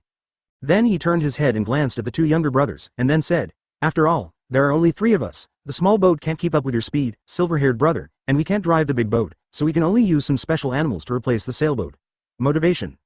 Oh, Sorata nodded, then turned to look at Robin. Robin, if I remember correctly, you seem to have a similar tortoise mount. Okay. Advertisement. Robin put down the book in his hand, looked up at Sorata, a trace of doubt flashed in his eyes. How did the captain know that I have one? She didn't have much interest in Cavendish. With the strength of their group, she let this guy come here purely for fun. Okay. Sorata touched her chin, thought for a while, then raised her head to Robin and said, I think I've seen it before. Have you seen it? The doubt in Robin's eyes deepened. How could she not remember that she had seen Sorata? She stared at Sorata for a while, seeing that Sorata didn't want to say more. She had no choice but to keep her doubts in her heart. She stretched out her hand to straighten her hair that was blown by the wind, and then said, I have one, but it belongs to Barlock's studio. I only use it when I have something to do. Now, I think it should be in the hands of a certain senior agent. Let's go. Oh, Sorata nodded, raised her head and raised the wine gourd. Cavendish started switching between Firebird and Sorata when the Firebird appeared. As time went by, his pupils became bigger and his face became uglier. Seeing that Sorata stopped looking at him, she went to chat with that woman instead. What do you guys think? You are my son? He stared at Sorata with a gloomy face, with hot flames bursting out of his pupils, and then shouted angrily directly at Sorata. Silver hair. Okay. Sorata tilted her head, looked at Cavendish, and asked in confusion, what's wrong? How? Cavendish held Durandal's hilt tightly, stared at Sorata, and then said through gritted teeth. You guys are too despicable. I really thought you got your reputation based on your strength. I didn't expect it. As he spoke, he glanced at Firebird, and then said, I didn't expect you to be in collusion with the reporters of the newspaper. These reporters deliberately exaggerated your news. Shameless. Okay. Everyone on the Liberty and the Tortoise looked at the hysterical Cavendish, and a trace of doubt flashed in their minds. Is this guy so angry just because of this little thing? I'm afraid I'm sick. Cavendish withdrew his gaze, lowered his head, and became more and more angry as he thought about it. Why didn't he think of finding a reporter and following him? 4 months. 4 months. How many times have you missed the headlines? Cavendish raised his head and stared at Sorata's handsome cheek, as if there was a layer of flame burning on his body. Advertisement. The flames of jealousy. He didn't want to see this face again, and the feeling of jealousy made him unable to bear the killing intent in his heart anymore. Boom, he bent his legs, jumped into the air, and then landed on his head in a handstand position. Jung. The sound of the sword, accompanied by the light of the sword, attacked like a flash of light, and quickly stabbed towards Sorata's head. Beautiful sword. Swan Lake. Court death. Kuina felt the sharpness coming from above his head, red light flashed in his eyes, and he quickly grasped the handle of He Dao Yuan's knife with his right hand. Cold light flashed. The cold sword light was in the shape of a crescent moon, and with a clang, it blocked Cavendish's sword. Blocked. Cavendish was blown by the shockwave between the battles, sobering up from his jealousy for a moment. He looked at Kuina with a look of seriousness on his face. Blue hair. He didn't expect to be blocked by Lanfa, the second in command of the silver-haired pirates, before he could fight against silver-haired pirates. He looked at the place where Durandal and Dao Yi's words intersected, his face completely gloomy. Armament Hockey, who is completely on par with him. The blue hair with a reward of only 250 million can match Hockey's strength, but what about the silver hair with a reward of 1.5 billion? It's over. He knew he hit the iron plate this time. These guys are not ordinary pirates at all. Throughout his journey, he has never seen anyone who knows Hockey. This sense of superiority that no one else can but he knows makes his heart extremely inflated, and thus he loses his awe of the first half of the Grand Line. At this moment, he thought a lot. Escape? How is it possible to escape? He is the noble son of a pirate, Cavendish. He didn't believe that at this age, Silverhair could surpass him in strength by far, and he still had personality. Although I don't want to let that guy out, but I really have no choice but to let that guy out later. Besides, given his current situation, can he escape if he wants to? On the other side's ship, there is a sniper who can shoot bullets like cannonballs. Chapter 139 next, leave it to you. Kuina stared at Cavendish, feeling the changing emotions of this guy. A trace of doubt flashed in his beautiful big eyes. Why is this guy so emotional? Could it be a psychopath? If it is not crazy, how can it be possible to challenge their team with a total reward of more than 2 billion with a reward of 100 million? She shook her head, put away the thoughts in her heart, looked at Cavendish, a cold light flashed in her pupils. Regardless of whether this guy is crazy or not, she only knows that this guy is here to take Sorata's head. For this kind of person, it's better to die. Thinking of this, she pushed hard with her right hand, and with a clang, the tip of Durandal's sword bounced away. Then quickly retract the knife, with your legs bent in the shape of drawing a knife. She, without the slightest hesitation. The sound of the knife resounded throughout the world, and a huge crescent-shaped silver-white slash slashed at Cavendish from bottom to top. Danger. The deadly danger instantly interrupted Cavendish's constant roiling thoughts. His pupils flashed red, staring at the fast attack from below, and quickly retracted the knife in front of him. Armament hockey. Clang, the shock wave rushed from the middle of the two sides in the war to the surroundings. On the back of the tortoise, Firebird stretched out his hand to cover his forehead, raised his head, squinted his eyes, and looked at Cavendish, who was in a stalemate with Kuina's slash, with a gleam of light in his eyes. I thought this guy was just a small shrimp, but I didn't expect to be able to fight Kuina Big Sister head to head. It seems that he was mistaken. He quickly put down his hand, raised the camera, and took a burst of snapshots at Cavendish and Kuina. Caw caw caw. Hearing the sound, his two younger brothers suddenly woke up and quickly raised their cameras. Above the crescent-shaped slash, Cavendish held the hilt of the sword with both hands, and the blade blocked the slash, with blue veins all over his body. Even if he exerted all his strength, without the support of the ground, he could only be supported by the force of the slash, and go upwards bit by bit. Through the slash, he glanced at Kuina below, and a trace of astonishment flashed in his pupils. It's too strong. Is this the great swordsman? He has seen a lot of fistmasters and devil fruit masters. As for the great swordsman, it was the first time he met him. Although he is also a swordmaster, his swordmaster is different from ordinary swordmasters. He has practiced swordsmanship, mainly stabbing, not slashing. Advertisement in just 2 fights, he clearly felt the gap between his swordsmanship and Kuina's. Before he had time to think about it, feeling the growing strength under him, he resisted Kuina's slash, turned his body to the right side, and then exerted force on his hand, allowing Durandal's blade to rub against the slash. In a burst of sparks, quickly retracted the sword. Puff, without Cavendish's obstruction, the crescent-shaped slash cut through the air, rubbed Cavendish's left shoulder, flew towards the sky, and then quickly disappeared at the end of the sky. I really want to die. Kuina looked at Cavendish, and when he withdrew his sword, she kicked her legs on the deck of the Liberty, and with a whoosh, she appeared directly in front of Cavendish. The knife in his hand danced in a semicircle, facing Cavendish's chest, and slashed across. Seeing the light of the sword approaching in front of him, Cavendish could only sigh forcefully, put Durandal's blade on his chest, and then wrapped armament hockey around the blade. Clang, the two knives clashed, and there was only a stalemate for a moment. Cavendish's body, under the terrifying force of Kuina's blade, bowed his body like a football and shot towards the White Horse sailboat. With a bang, the head of the White Horse statue was broken, and then it was shot through the deck of the White Horse sailboat and shot into the cabin of the sailboat. Then there was a bump, and the entire hull of the White Horse sailing boat was pushed down. As the ship sank, the sea surface suddenly set off a circle of waves. Under the rebound of the buoyancy of the water, the hull bounced up again, and then sank rapidly. After several ups and downs, it gradually calmed down. In the cabin. Ahem. Cavendish was hunched over, his back embedded in the keel in the middle of the bottom of the boat. As the hull undulates, the entire cabin is creaking. Caca. Cavendish put his hands on the floor and slowly pulled his body out of the keel. Pooh, he turned his head to the side and spat out a mouthful of blood, then looked at the creaking keel below him, and the crack on the keel spreading from the impact on his back to the surroundings. A flash of madness flashed in his eyes. Now I just can't run away. He turned around and looked around the cabin, looking at his figures in horror, without saying anything. He found these guys casually, and the other crew members on the pirate ship were useless. They were just here to sail the ship for him. Faruru. Ba ba. Advertisement. A white horse squeezed through the crowd and walked quickly to Cavendish.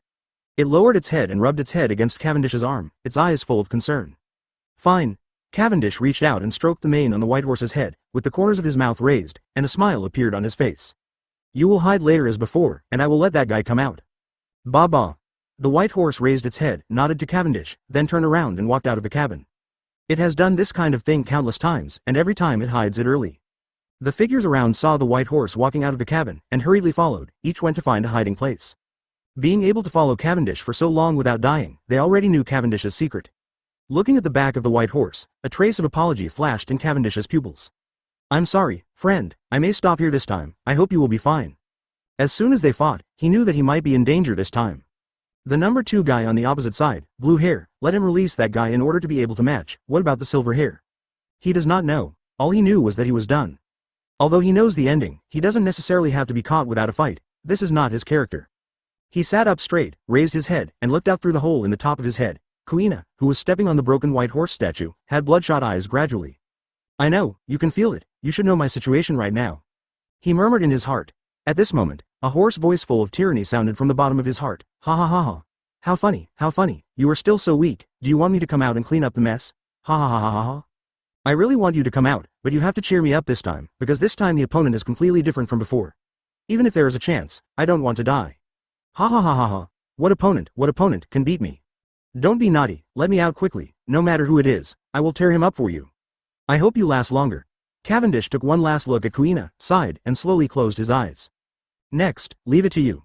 Don't worry, ha ha ha ha ha." Chapter 140 Rommel's Weasel. What? Standing on the broken white horse statue, Kuina looked down at Cavendish sitting in the cabin, with a look of doubt in his eyes. What is this guy doing? Fell asleep. At this moment, an extremely violent and evil aura suddenly rushed out of the cabin. Everyone who felt this breath turned to look at the white horse sailboat.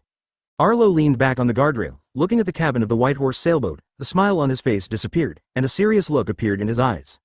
Is that why Sorata sent this guy here? It's strong enough. Before, he didn't feel any danger from Cavendish, but now it's different.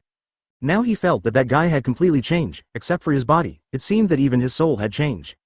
In fact, he guessed right, Cavendish really changed his soul. This guy is actually a psychopath. He has a dual personality, also known as murderous sleepwalking.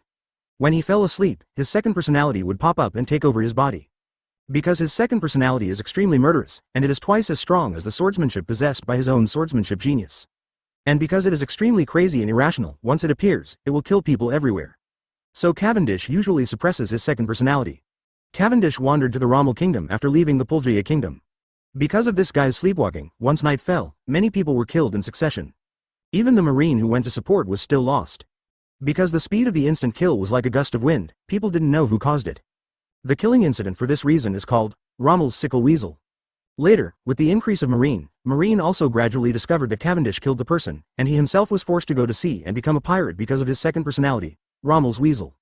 Inside the cabin, Cavendish's second personality, Scythe Weasel, fully awakened. He raised his head and opened his eyes suddenly. The pupils had completely disappeared, leaving only the whites of the eyes. He felt the body, the air, and the breath of blood.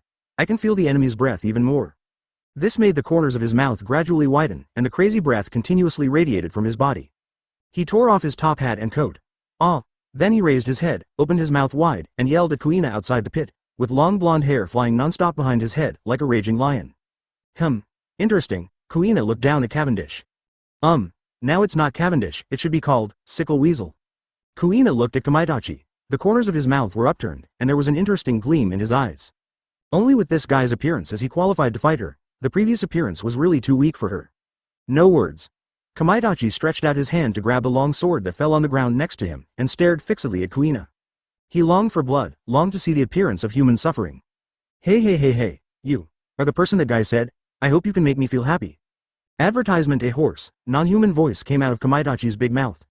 After speaking, he didn't give Kuina time to answer at all, and kicked his legs on the ground.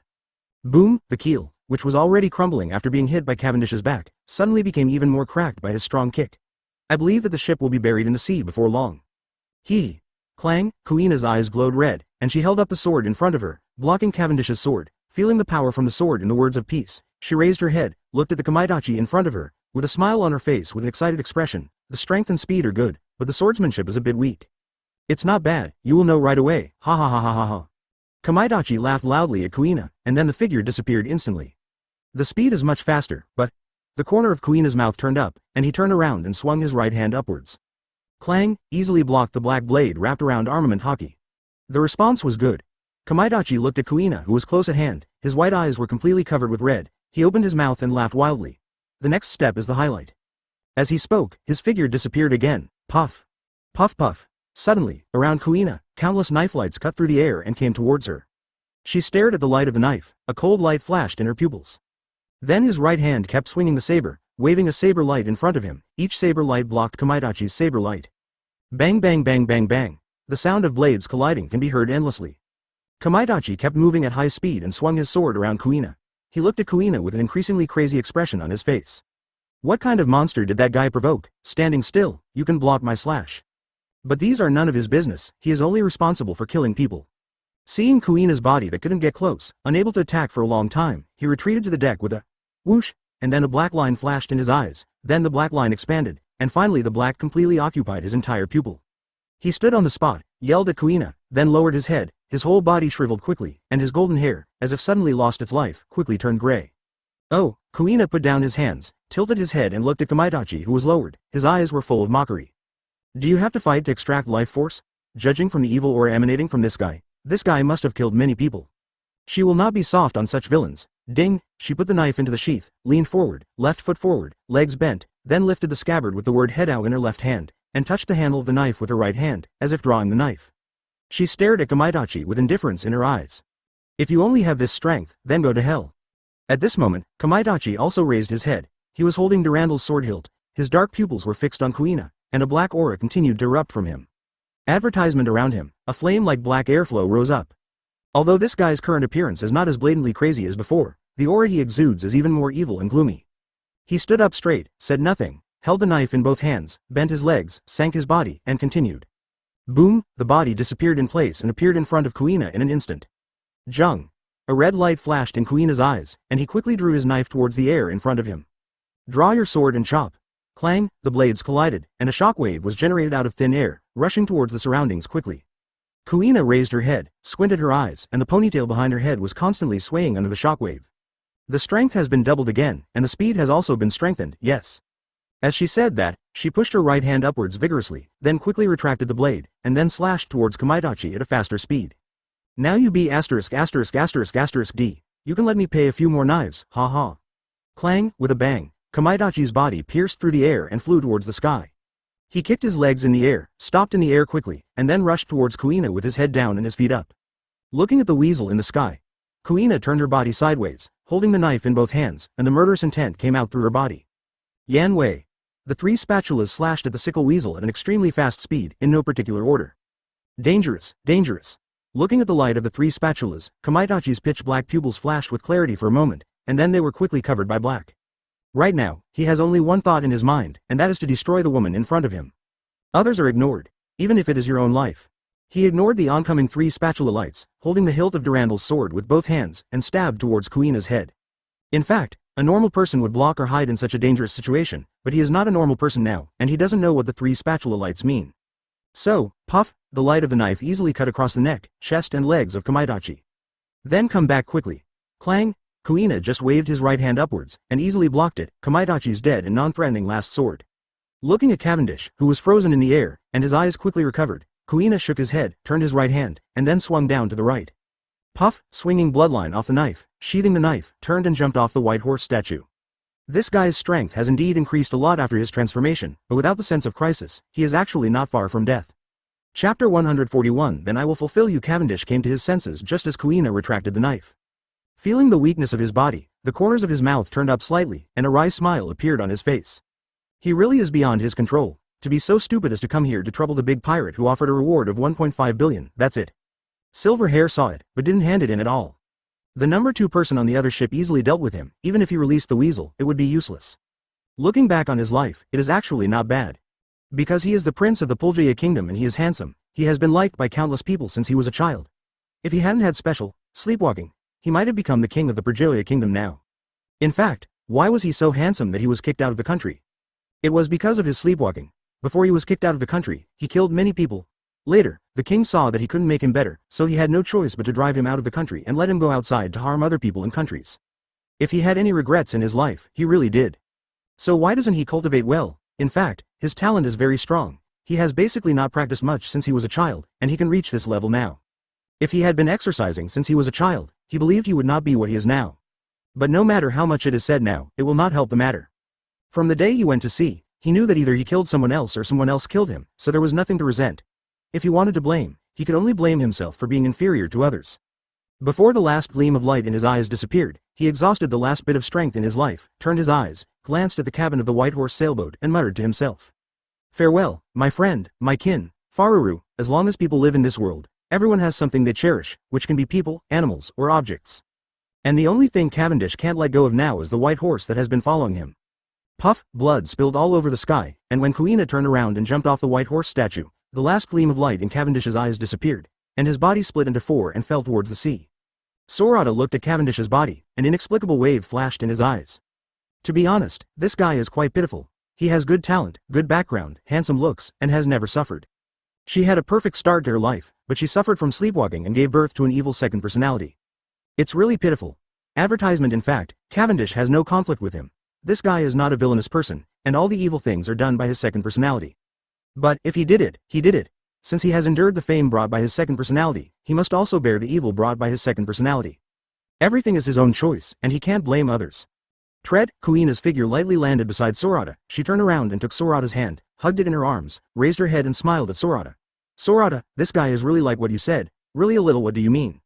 However, she lowered her head, rubbed her chin for a while, and then said, but although that guy's swordsmanship talent is indeed very good, he is like a blank sheet of paper, as if he hasn't been trained at all. As she spoke, a trace of anger flashed in her eyes. What a waste of talent. She doesn't like these people who can be very strong, but waste their talents so easily. Because no matter how strong a talent is, it is just a talent. If you don't go through training, even if you are the son of God, you are mostly useless. Okay.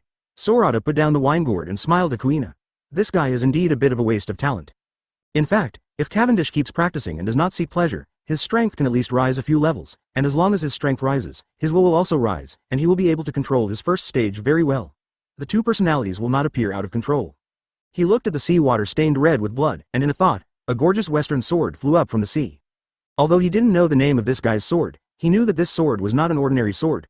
Although he is not famous, he can be the holy sword of a country, no matter how bad it is. Whoosh! The western sword stopped in front of him. Looking at the Xiangjian that was still dripping, in a moment of thought, the Xiangjian immediately flipped the sword in front of him, with the tip of the sword pointing down, spinning continuously. The smooth blade, under the sunlight, reflected the cold light of the blade. Good sword. Okay. Kuina leaned forward, stared at the western sword, and said with a smile, it's really a good sword. You must know that this sword is the same word as her piece, and it has been fought many times. There was no scar at all. Although they all use armament hockey, if it is an ordinary knife, although it has the defense of armament hockey, the material of the blade itself is doomed. The toughness and hardness of the knife cannot be compared with a good knife, although the surface is protected, but inside, there must be some damage. And this sword, judging from its current appearance, has no scars on the surface or inside. Advertisement. It is a good sword. Let me try. Sorata moved his right hand, motioning Kuina to let him go. He raised his head to look at the White Horse sailboat, and in a thought, a black and white striped scabbard flew out from the hole in the deck that Cavendish pierced through. He can accept this sword, which may be on the same level as He Dao Yi Wen. At that time, he didn't take the two swords from Golden Lion because he respected the old guy. Although the old guy is a complete villain, the open-mindedness shown at the end of his life, and the teaching of his swordsmanship in hockey, even if he is an enemy, still gave him a little respect for the old guy in his heart. Moreover, those two swords have been tied under the old guy's feet for nearly 20 years, so it can be said that they are the old guy's legs. If he is asked to take the old guy's legs and use them for Hua and the others, he may really not be able to do it. Besides, those two swords are still two big swords, and it is completely useless to take them back. But the sword in front of me is different. First of all, it is a very strong sword. Secondly, it is their trophy. Even if they don't use it, they can sell it for money. It's a pity that it was buried in the deep sea like this. Sorata looked at the White Horse sailboat in front of him, his eyes flashed red. It's all villains, and as for the White Horse, he felt the will to die from the White Horse. It seems that animals sometimes value love and righteousness more than humans. Then I will fulfill you. Sorata reached out and grasped the hilt of the western sword, and slowly raised it, as if pulling the western sword out of an invisible scabbard. Then he waved casually towards the front. See. A huge vertical crescent-shaped silver-gray slash easily slashed through the White Horse sailboat, slashed across the sea, and disappeared into the distance. Kuina looked at Sorata's slash, with envy flashing in his eyes. Even if she is trying, she also knows that she can't make a slash that can split the sea and the sky like Sorata and Mahawk. She has been a great swordsman for so long, and she has been cultivating in Little Garden for 4 months. Her current slashing can only cut ships and mountains. It's not that she doesn't work hard, but her own strength determines that she can't break the sky and split the sea. But if you can't cut it, you can't cut it. In this world, there are not many people who can make such a huge slash. And the slash doesn't mean the farther it flies, the bigger it is, the stronger it is. The distance is far, as long as you are not a fool and feel danger, you can actually avoid it. So she should practice melee swordsmanship well. Slashing from a distance is enough. Chapter 142 Kyoka Suigetsu. Feeling Kuina's gaze, Sorata let go. The western sword flew away automatically, and inserted into the scabbard hanging in the air beside it. He stretched out his hand and put his palm on Kuina's head and rubbed it. He didn't say anything. Kuina already knew these things, and she knew it in her heart. In fact, his huge ultra-long-range slash, not to mention Kuina, even the future Lu Zoro can't do it. As far as he knew, that was all he, Mihawk, and Golden Lion could do. He can do it. The front is brought by the brute force of his space domain and his monster-like body, and the back is because of the slash wave, slashing method taught by Golden Lion. Mihawk can do it purely because his swordsmanship talent is too strong. That guy's swordsmanship will not waste any extra strength, and he is truly the world's #1 swordsmanship expert. If he wants to surpass that guy in the field of swordsmanship, he still has a long way to go. Sorata withdrew her hand and turned to look at the three of Arlo. Aluo came to the bow of the boat early in the morning to watch the excitement, while Wa and Adao ran out when they heard the movement outside. As for Indigo, that guy hasn't been out of his infirmary since he left Alabasta, and he doesn't know what he's researching. It should be that he discovered some interesting plants or viruses in Alabasta. His eyes swept over the three of Aluo, and finally stopped on Adao. Arlo already has Dark Hound, and the future goal has become the world's #1 shooter. Ambitious.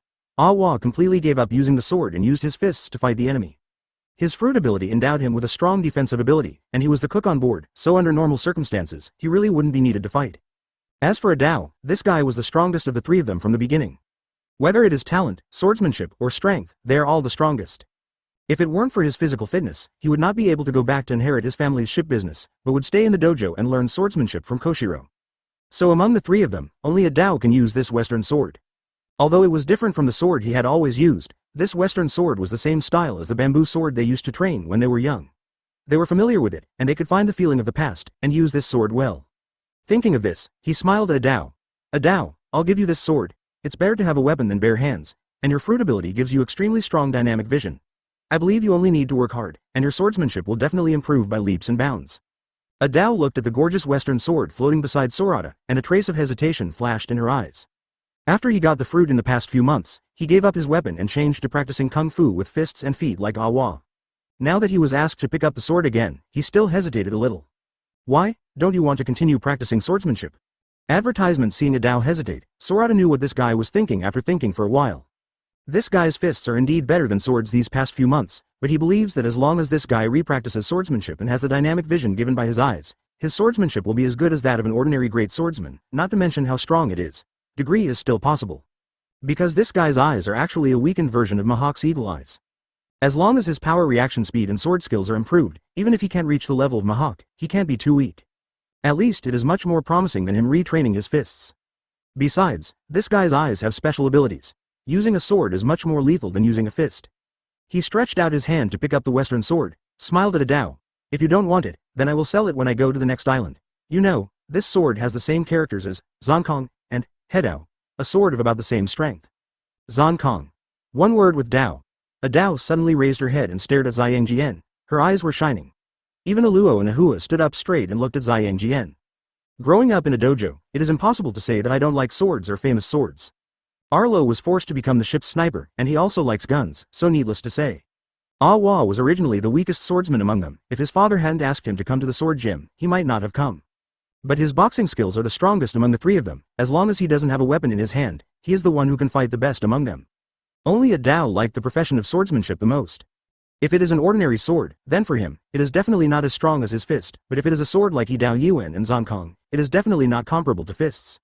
Yes, why not? He stepped forward excitedly, took the western sword from Sorata's side, held it in his arms. His face was full of joy. You guy, didn't you still have hesitation just now? Aluo relaxed his body, leaned his back against the guardrail, and shrugged at Adao. Now, when I heard that it was a sword at the level of a big sharp knife, I changed my face immediately. Hey. Adao ignored Aluo, but picked up the western sword, pulled out the blade, stretched out his hand to caress the gleaming blade, felt the biting cold above, and kept giggling. Seeing Adao's happy look, Awa and Aluo smiled at the same time. For the enhancement of the strength of their companions, they will only be happy, and will not have other emotions. Although they are unforgiving, but just like their relationship, no one will hate each other when they like each other. All right. Sorata tore off the wine gourd, turned around and looked at the white horse sailboat in front of it that had completely sunk into the sea, raised the gourd and raised his head to take a sip, and said with a smile, choose a name. Advertisement. As he said that, he turned around, leaned his back on the guardrail, and looked up at Adao. No matter what his original name was, now, This sword is yours, so, choose a name. A name? Aluo hurriedly stood up straight, took a step forward, leaned forward, put his hand on Adao's left shoulder, looked down at the sword in his hand, and said with a smile. I'm good at this. Sorata's sword is called Zon Kong. Yours it's called, Cracking the Sea. How about it? Haha, isn't it? It's very suitable. Ah. Hollow down pointing triangle, cut, east blue, an unknown sea, a small boat is in this sea, constantly spinning. At this moment, there was a sudden sneeze from the boat. Zoro was lying on his back in the boat, the oars thrown aside by his hands. The assistant student looked unlovable, and I don't know how many days this guy has been wandering around here. But his partner Sokka was nowhere to be seen, and he didn't know whether the two guys had a quarrel or some accident happened, so they parted ways. Zoro touched his nose, a strange flash in his eyes. How could he sneeze in such good health? Could it be that guy is thinking about him? What? At this moment, his eyes suddenly lit up, and he saw a ship, a pirate ship, coming suddenly on the distant sea. He quickly got down on the ground and covered his head with his clothes. It would be bad if the other party found out his true appearance and ran away. He still wants those guys to take him back to the island. Grand Line, the bow of the Liberty. Adao pushed Aluo's hand away, grabbed the hilt of the western sword, then turned her wrist, with the tip of the sword facing up, and raised the western sword high. Looking at the metallic white light reflected by the western sword under the sunlight, he laughed and said, I'll call you, Kyoka Suigetsu, from now on. Kyoka Suigetsu? Sorata stopped drinking. He looked at Adao with a strange expression. Then he thought of something, and a flash of understanding flashed in his eyes. Here only he and Kuina know the special ability of Atao's eyes. Okay. He nodded and continued drinking. It's also nice to be called, Kyoka Suigetsu. I hope Adao can really do, Kyoka Suigetsu, in the future. Chapter 143 The Origin of Clock Island at the same time. The world government set up an ambush on an uninhabited island. Carterus waited left and right, but the silver-haired group did not arrive. The next day, Carterus finally couldn't bear it and called the chief of CP0. He was smoking a cigarette, with a cold light in his pupils, and said indifferently to the head of CP0. Are you all CP0s who eat dry food? Didn't you say that the silver-haired gang will come here in a long time? It's been a day, and I haven't seen you yet? To the shadows? The head of CP0 bent over, not daring to look at Carterus. He said in a cold sweat, I'll go and have a look, go and have a look. Not yet. Cartails took the pipe out of his mouth and knocked on the edge of the bar. Okay, His Highness Carterus. The chief CP0 bent over, took a few steps back, then turned around, straightened up, and walked towards the back kitchen. He also wanted to know why the silver-haired gang hadn't arrived yet. At this time, there was no one in the store, and on the reclining chair at the door, the waiter transformed by Kuzan was lying on it and basking in the sun.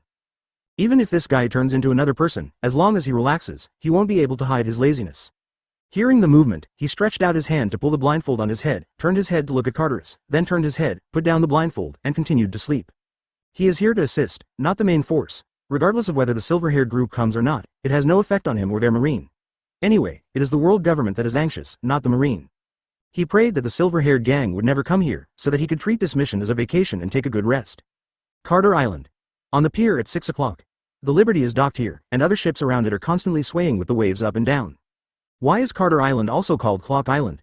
Originally, there were only 4 large shipyards on the island, and they each built 4 piers, which were located in the 4 directions of Zhengdong, Zhengnan, Zhengxi, Zhengbei, respectively. Later, the ironhead fish came, and more dilapidated ships came here, which gave birth to many repair shops. Together, these repair shops built docks and piers around the island, forming the unique 12-pointer pier on Carter Island.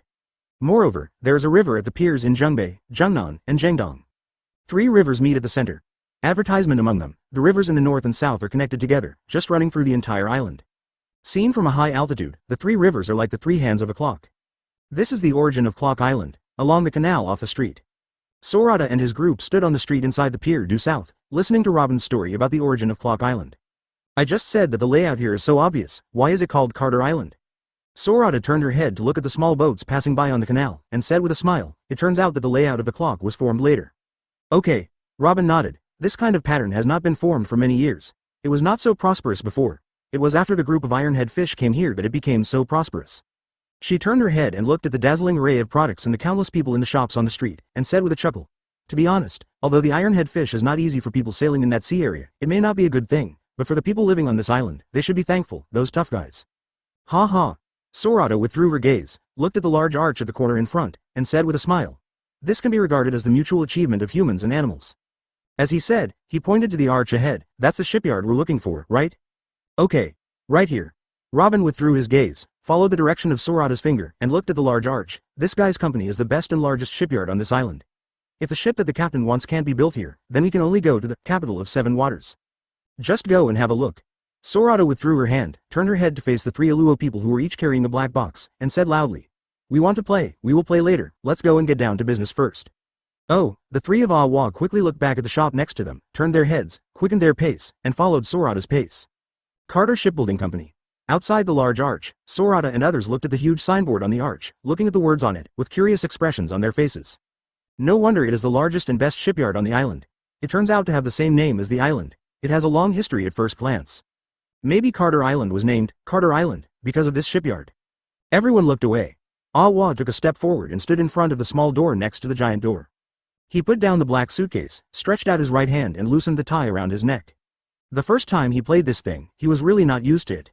But this is their own choice of clothing, not to mention, the three Ahuas in suits and ties are quite handsome. Advertisement. Awa loosened his tie and opened the top two buttons of his shirt, revealing the turbulent muscles inside. Now he can no longer see fat on his body. Although his belly is still big, it is no longer the fat that would shake a few times when he walks a step, but full of tight muscles. He pushed the mirror frame with his fingers, then reached out and pressed the doorbell on the small door. Jingle bell, squeak. As soon as the doorbell rang, the iron door opened a crack amidst a scream. A muscular, bare-chested man came out through the door. He stood in front of Ahua, his eyes swept over everyone first, and finally stopped on Sorata. Temperament is such a thing, you really don't need to show it deliberately, they and the others, as long as Sorata stands there, no one can ignore him. Even if he was wearing a shirt and colorful shorts, and slippers on his feet, even if he didn't do or say anything, just by his temperament and appearance, he was the leader of the group. Guest, come to our Carter Shipbuilding Company, do you want to repair ships or build ships? Although they are shipyards, they will also take over the work of repairing ships. After all, there are so many bad ships coming here every day, how could their company give up such a business? Make money. Not shabby. Sorata lowered her head, her eyes flashed over the strong man, and through the crack of the door, she saw the world behind the door. It's pretty big. He withdrew his gaze, smiled at the strong man and said, we're here to order a medium-sized sailboat. Order a ship? The strong man's eyes swept over the black suitcase that Ahua and the other three were carrying, and a smile appeared on his face. Judging by the temperament of this group of people, they must not be ordinary people, and they're carrying 3 suitcases. Big business, big business. Don't think that their Carter Company is the largest shipyard on Carter Island, and they think they're very profitable. In fact, they're not. Although their company can receive a lot of orders every year, their profits are not too much. Besides, Sorata and the others wanted to order a medium-sized sailboat, so that would be a big deal. So when he spoke to Sorata and his group, he no longer had the confidence he had before. Because of the general ship repair work, he doesn't need to flatter the guests. He turned around, pushed open the iron door with a bang, then stood by the door, bent over, rubbed his hands, and made a gesture of invitation to Sorata and his group. Guests, please, I will take you to meet the boss of our Carter Company. We will meet all your needs. Chapter 144. Carter Dodo. Sorata looked at the strong man, the corners of her mouth raised. He saw the shadow of a familiar figure on this guy. That guy was like that with big clients too. Sure enough, as long as you have money, you can be an uncle everywhere. Let's go. Sorata took the first step and walked through the iron gate. The moment he entered the door, there was a sudden noise. The sound of shouting, the sound of machines, the sound of cutting wood, the sound of sliding chains. Endlessly. I could only faintly hear it outside the door, but I didn't expect that there was only one door separated, as if there were 2 worlds. Countless brawny men with bare upper body and covered in sweat are busy on the boats behind several open docks. There are shipyards for repairing ships and shipyards for building ships. Obviously, these open docks are docks for repairing ships. Rumble. At this moment, a huge steel machine drove past Sorata and the others. Sorata looked at the lifting fork in front of the machine, and at the giant wooden board on the fork, with a flash of surprise in his eyes. Forklift. He didn't expect to see such a large mechanical forklift here. But thinking of the strange technology tree in the world of One Piece, there is nothing strange about it. Not to mention forklifts, there are even robots in this world, and they can shoot lasers. Bang, seeing Sorata, they all entered the door, and then the strong man followed in, closed the iron gate, and put on the chain. He walked up to Sorata, pointed in a direction and said, "Guest, please go this way." Okay. Sorata withdrew her gaze, glanced at the strong man, and walked in the direction of the strong man's fingers. The strong man withdrew his hand, followed Sorata's pace, and introduced to Sorata as he walked, "Guest, you really came to the right place. You must know that our Carter Shipbuilding Company is the largest shipyard on the island. We have a large shipyard here. There are 2 shipbuilding docks, which can start building at least 2 large ships at the same time, and as for the medium-sized sailing ships you want to order, it is no problem."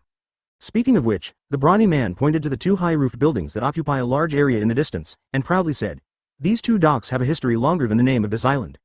Do you know how Cat Island came to be? Advertisement?"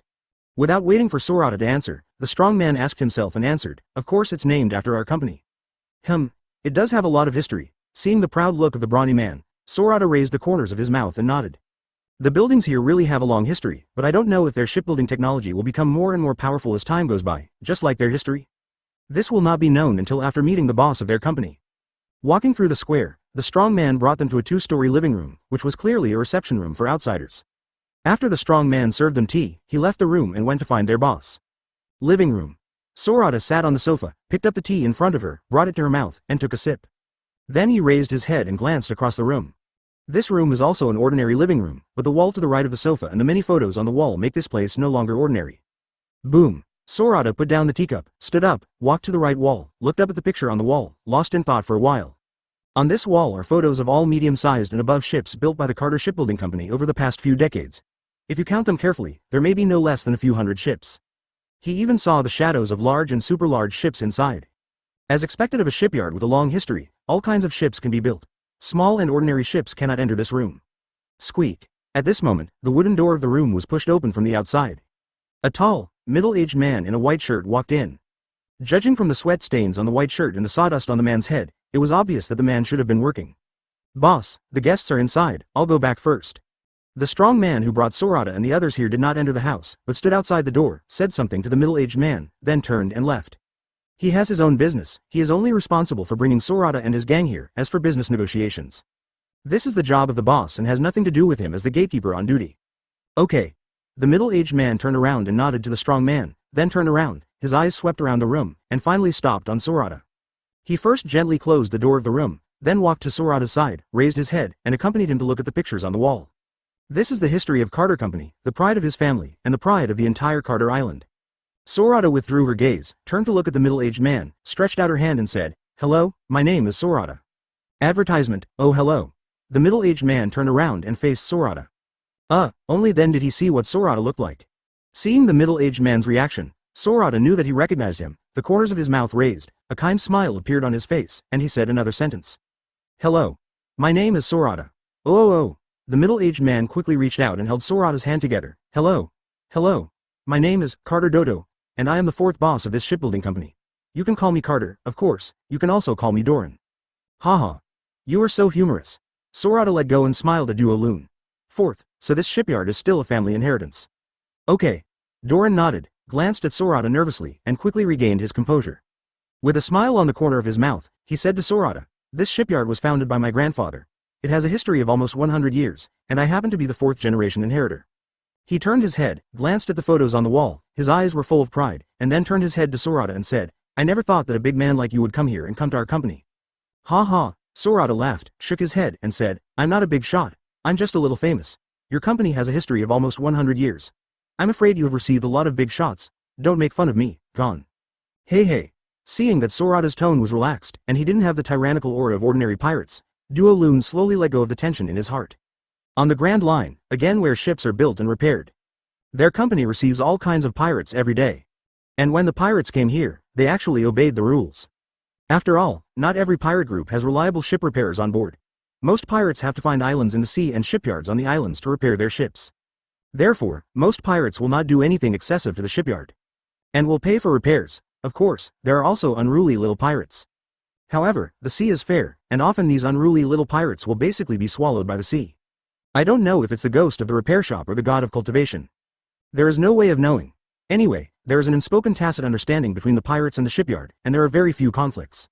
Chapter 145 Timber Duo Loon put away his thoughts, turned to Sorata and asked, "Guest, I heard that you were going to order a medium-sized sailboat. I don't know what requirements you have. Sit down and talk." Sorata turned around and walked to the sofa to sit down, took a sip from her teacup. Seeing Duo Tuo sitting across from the sofa, he said, "Actually, I don't have too many requirements. Everything else is nothing, just one thing, which is a must." "What?" "That is to be strong enough." Sorata relaxed her body, leaned back on the sofa, raised her head and smiled at Dodo. "Since you know our identities, you must know where we are going, right? If you want to sail in that place, if you don't have a strong enough ship, you won't be able to sail for long." He put down his hand and continued, "I don't want to change ships frequently." "Okay."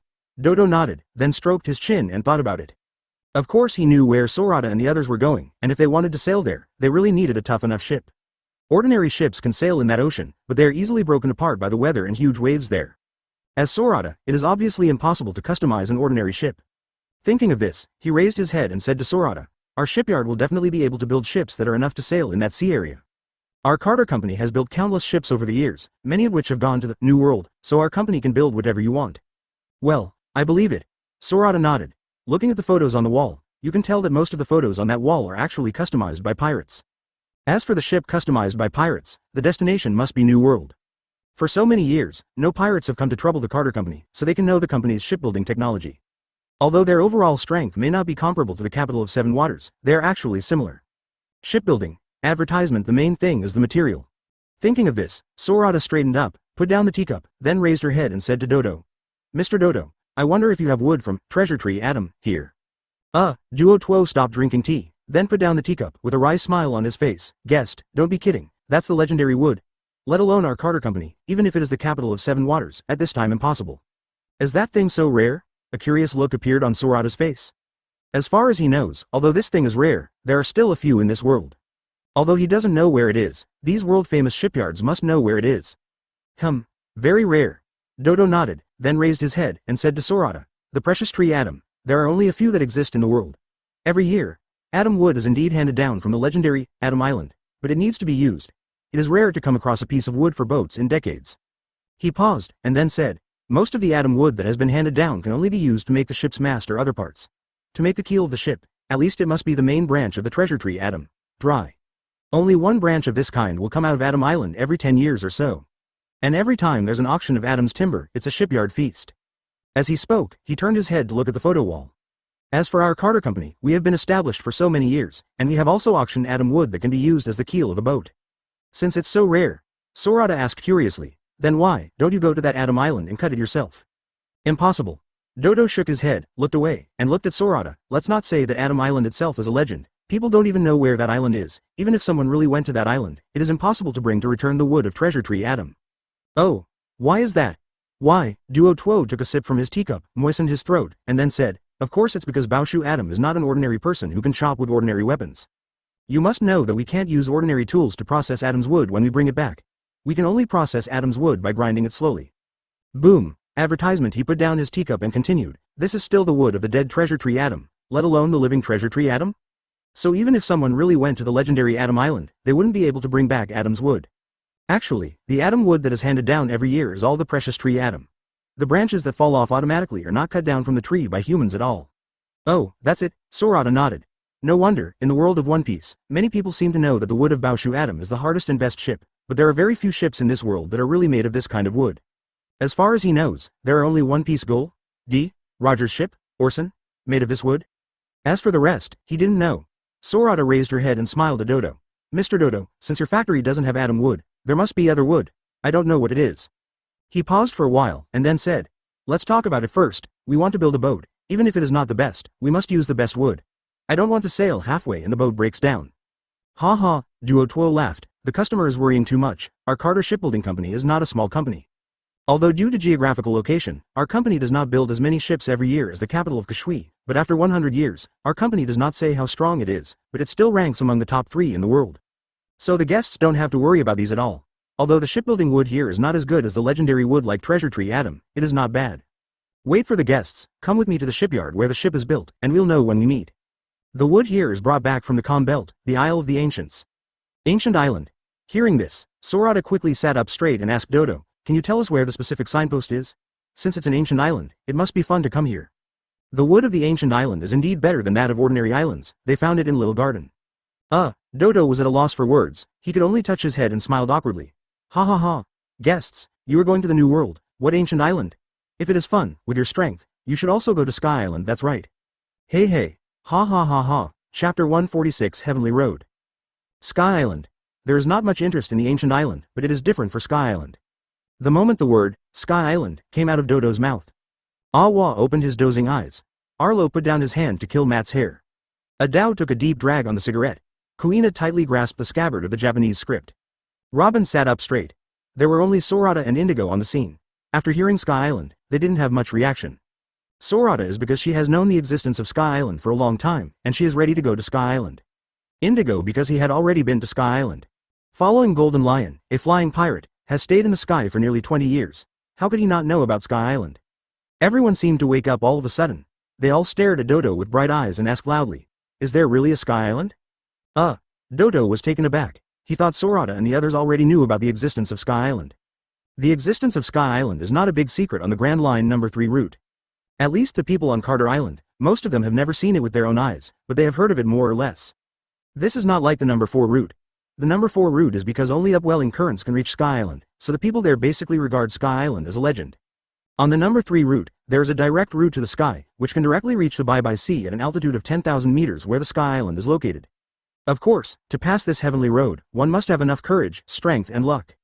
Every year, more than half of the pirates who want to go to Sky Island through the Sky Road are buried in the sea, and a small half, even if they reach Bye-Bye High, half will be left in the sky by various disasters there. So there are only 1 or 2 out of 10 people who can actually reach Sky Island every year. It is for this reason that Tinlu has another title. Advertisement that is, The Road to Heaven. Who will go to heaven? Of course it's dead, but when he thought of the strength of Sorata and others, Dodo quickly realized it. He shook his head. For other pirate groups, this road to heaven is the road to heaven, but for the silver-haired group, it may be just a play in the real sense. Although he has never actually been to Sky Island, but from some documents in the mouths of pirates who have been to Sky Island, he can still know that this danger will definitely not be able to stop Sorata and the others.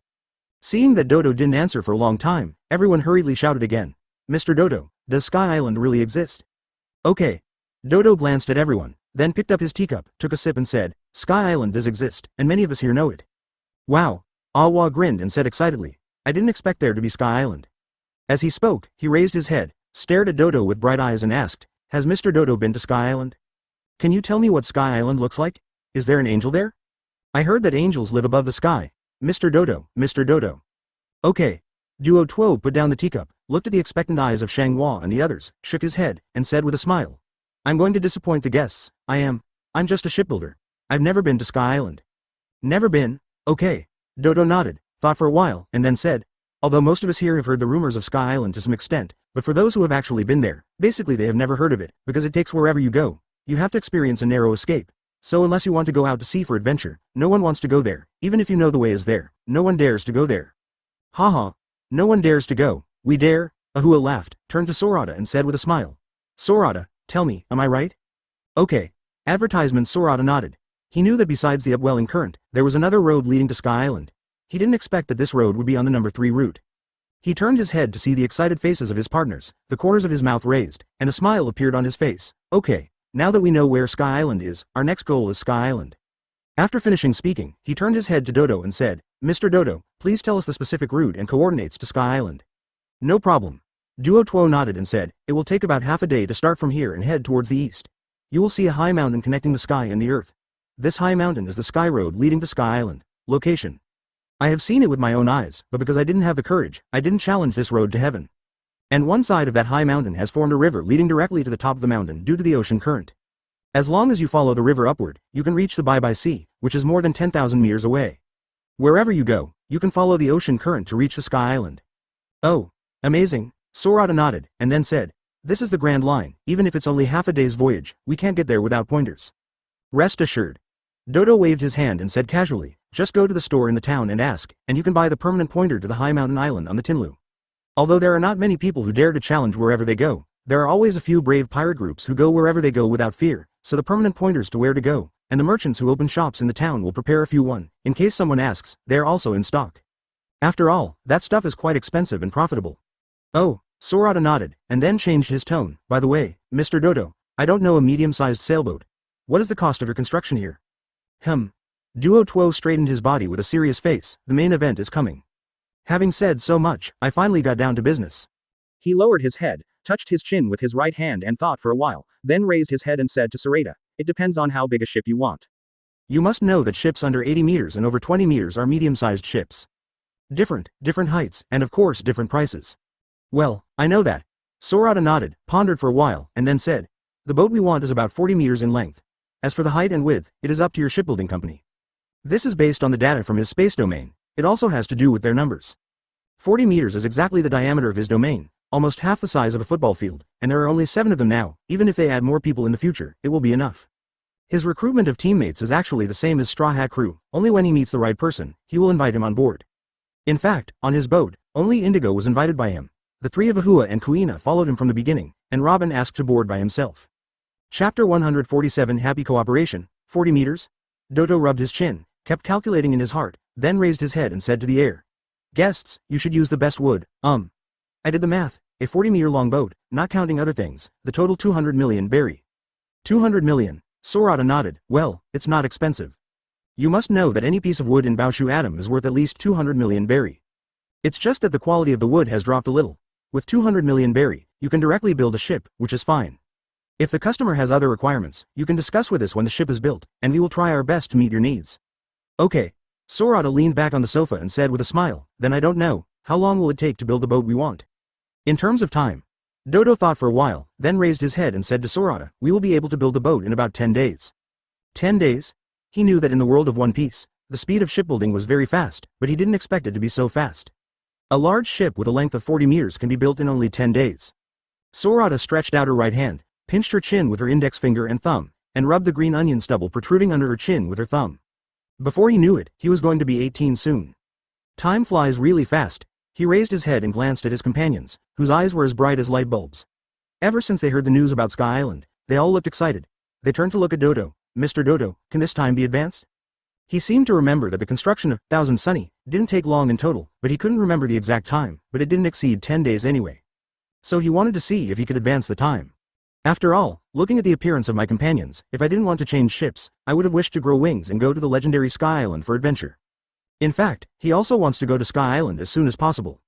As a pirate fan, it's one thing to know, now that he is so close to Sky Island, although it is not the Sky Island in the original book, how can he not be excited and eager to see, feel, and take risks with his own eyes? Want to advance? There was a smile on Dodo's serious face, and he rubbed his hands at Sorata. Hey! If there are many people and enough wages, I think the boatmen will work 24 hours a day to build boats for the guests. Advertisement, hey, I just want to add money. Sorata looked at Dodo with a funny face, then turned to look at the three of Ahua. Take out our money and let Mr. Dodo see our strength. Hey. Hearing Sorata's words, the three of Ahua laughed at the same time. They bent down, took out 3 black suitcases from their feet, and put them on the coffee table. Twist the lock at the same time, open the box with a click, then turn it around, and the open side faces Dodo. Sorata backed away from the sofa, leaned forward, stared at Dodo and said with a smile, Mr. Dodo, here is 300 million berry, except for the 200 million berry for shipbuilding, the remaining 100 million berry, please give us more decorations on board. Of course, I don't want to use 100 million berry for such a little decoration. I want to give the workers extra meals and more overtime pay. You don't mind? Ha. Dodo looked away from the box, looked up at Sorata, put a smile on his face, and said seriously, since the guest is so generous, I promise. As he spoke, he stretched out his hand, and then faced Sorata with his palm upright. 5 days, at most 5 days, you will definitely be able to go to sea in a new boat. Ha. Sorata laughed out loud. Then he stood up and extended his right hand to Dodo. Then, happy cooperation, the 300 million berry is now yours. Hey. Dodo stood up, looked at the 3 suitcases on the table, and smiled again. Although their company has a large number of sailboat orders every year, most of these orders are small sailboats. Even if there are medium-sized sailboats, they are all built with some ordinary wood. Although there are many such ships, because the price of the ships themselves is not high, the profits are actually not much at all. Unlike a big order like Sorata, one order can be worth the profit of their shipyard for several months or even half a year. Because the wood for this top-level ship that Sorata needs is the wood that can only be obtained through his family's secret channel. Although this kind of wood is very good, for their shipyard, it is simply a no-cost business. Because they themselves are raw material suppliers. This is not like other orders. Their shipyards have to spend money to buy wood from other islands.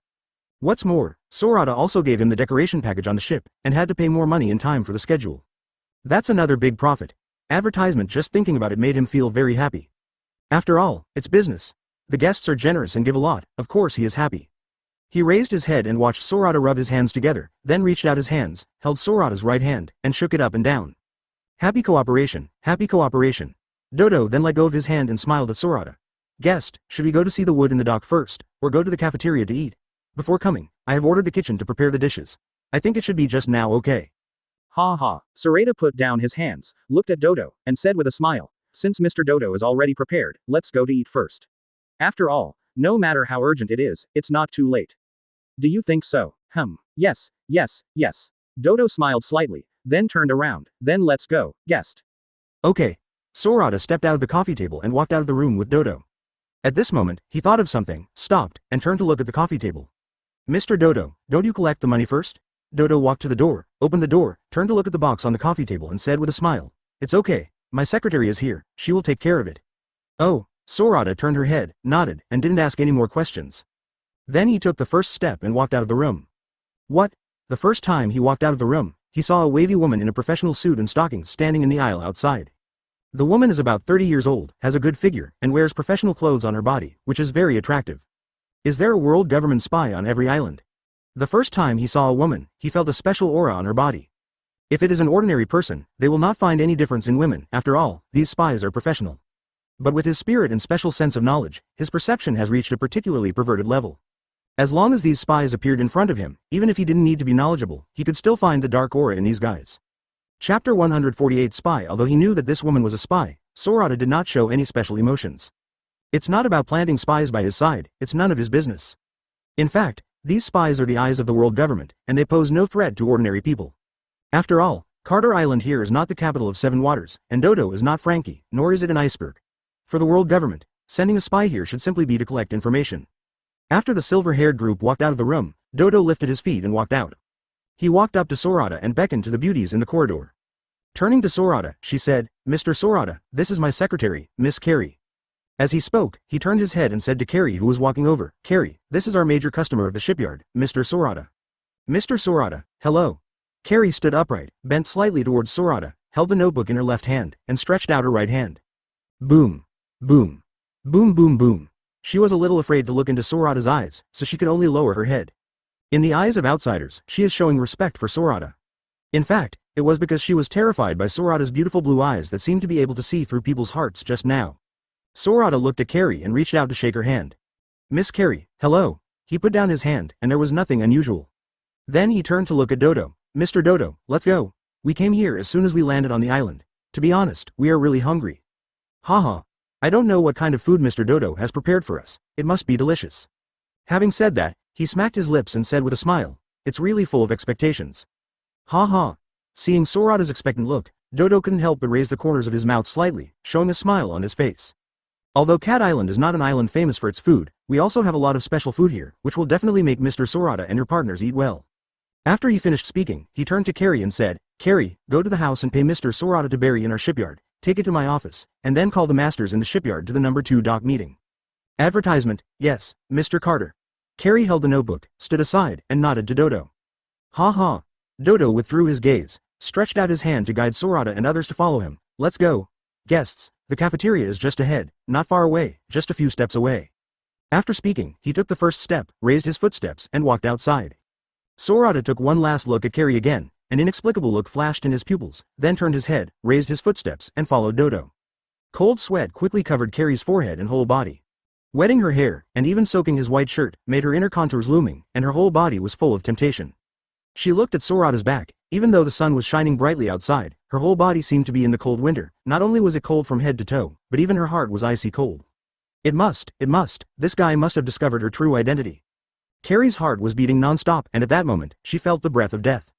If she hadn't been sure before whether Sorata had found her, but the look of Sorata before leaving made her sure that Sorata must have found her. Sorata's last look should have been a warning to her. Warn her not to do unnecessary things.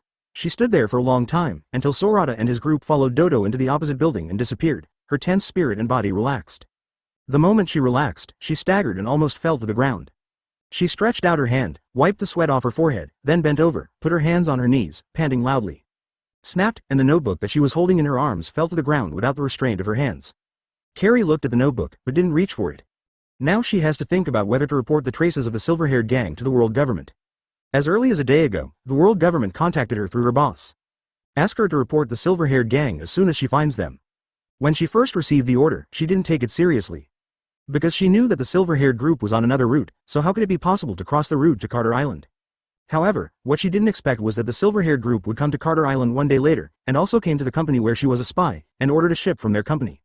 Shipbuilding takes time. Advertisement, in other words, in the next few days, she will have to face the silver-haired gang.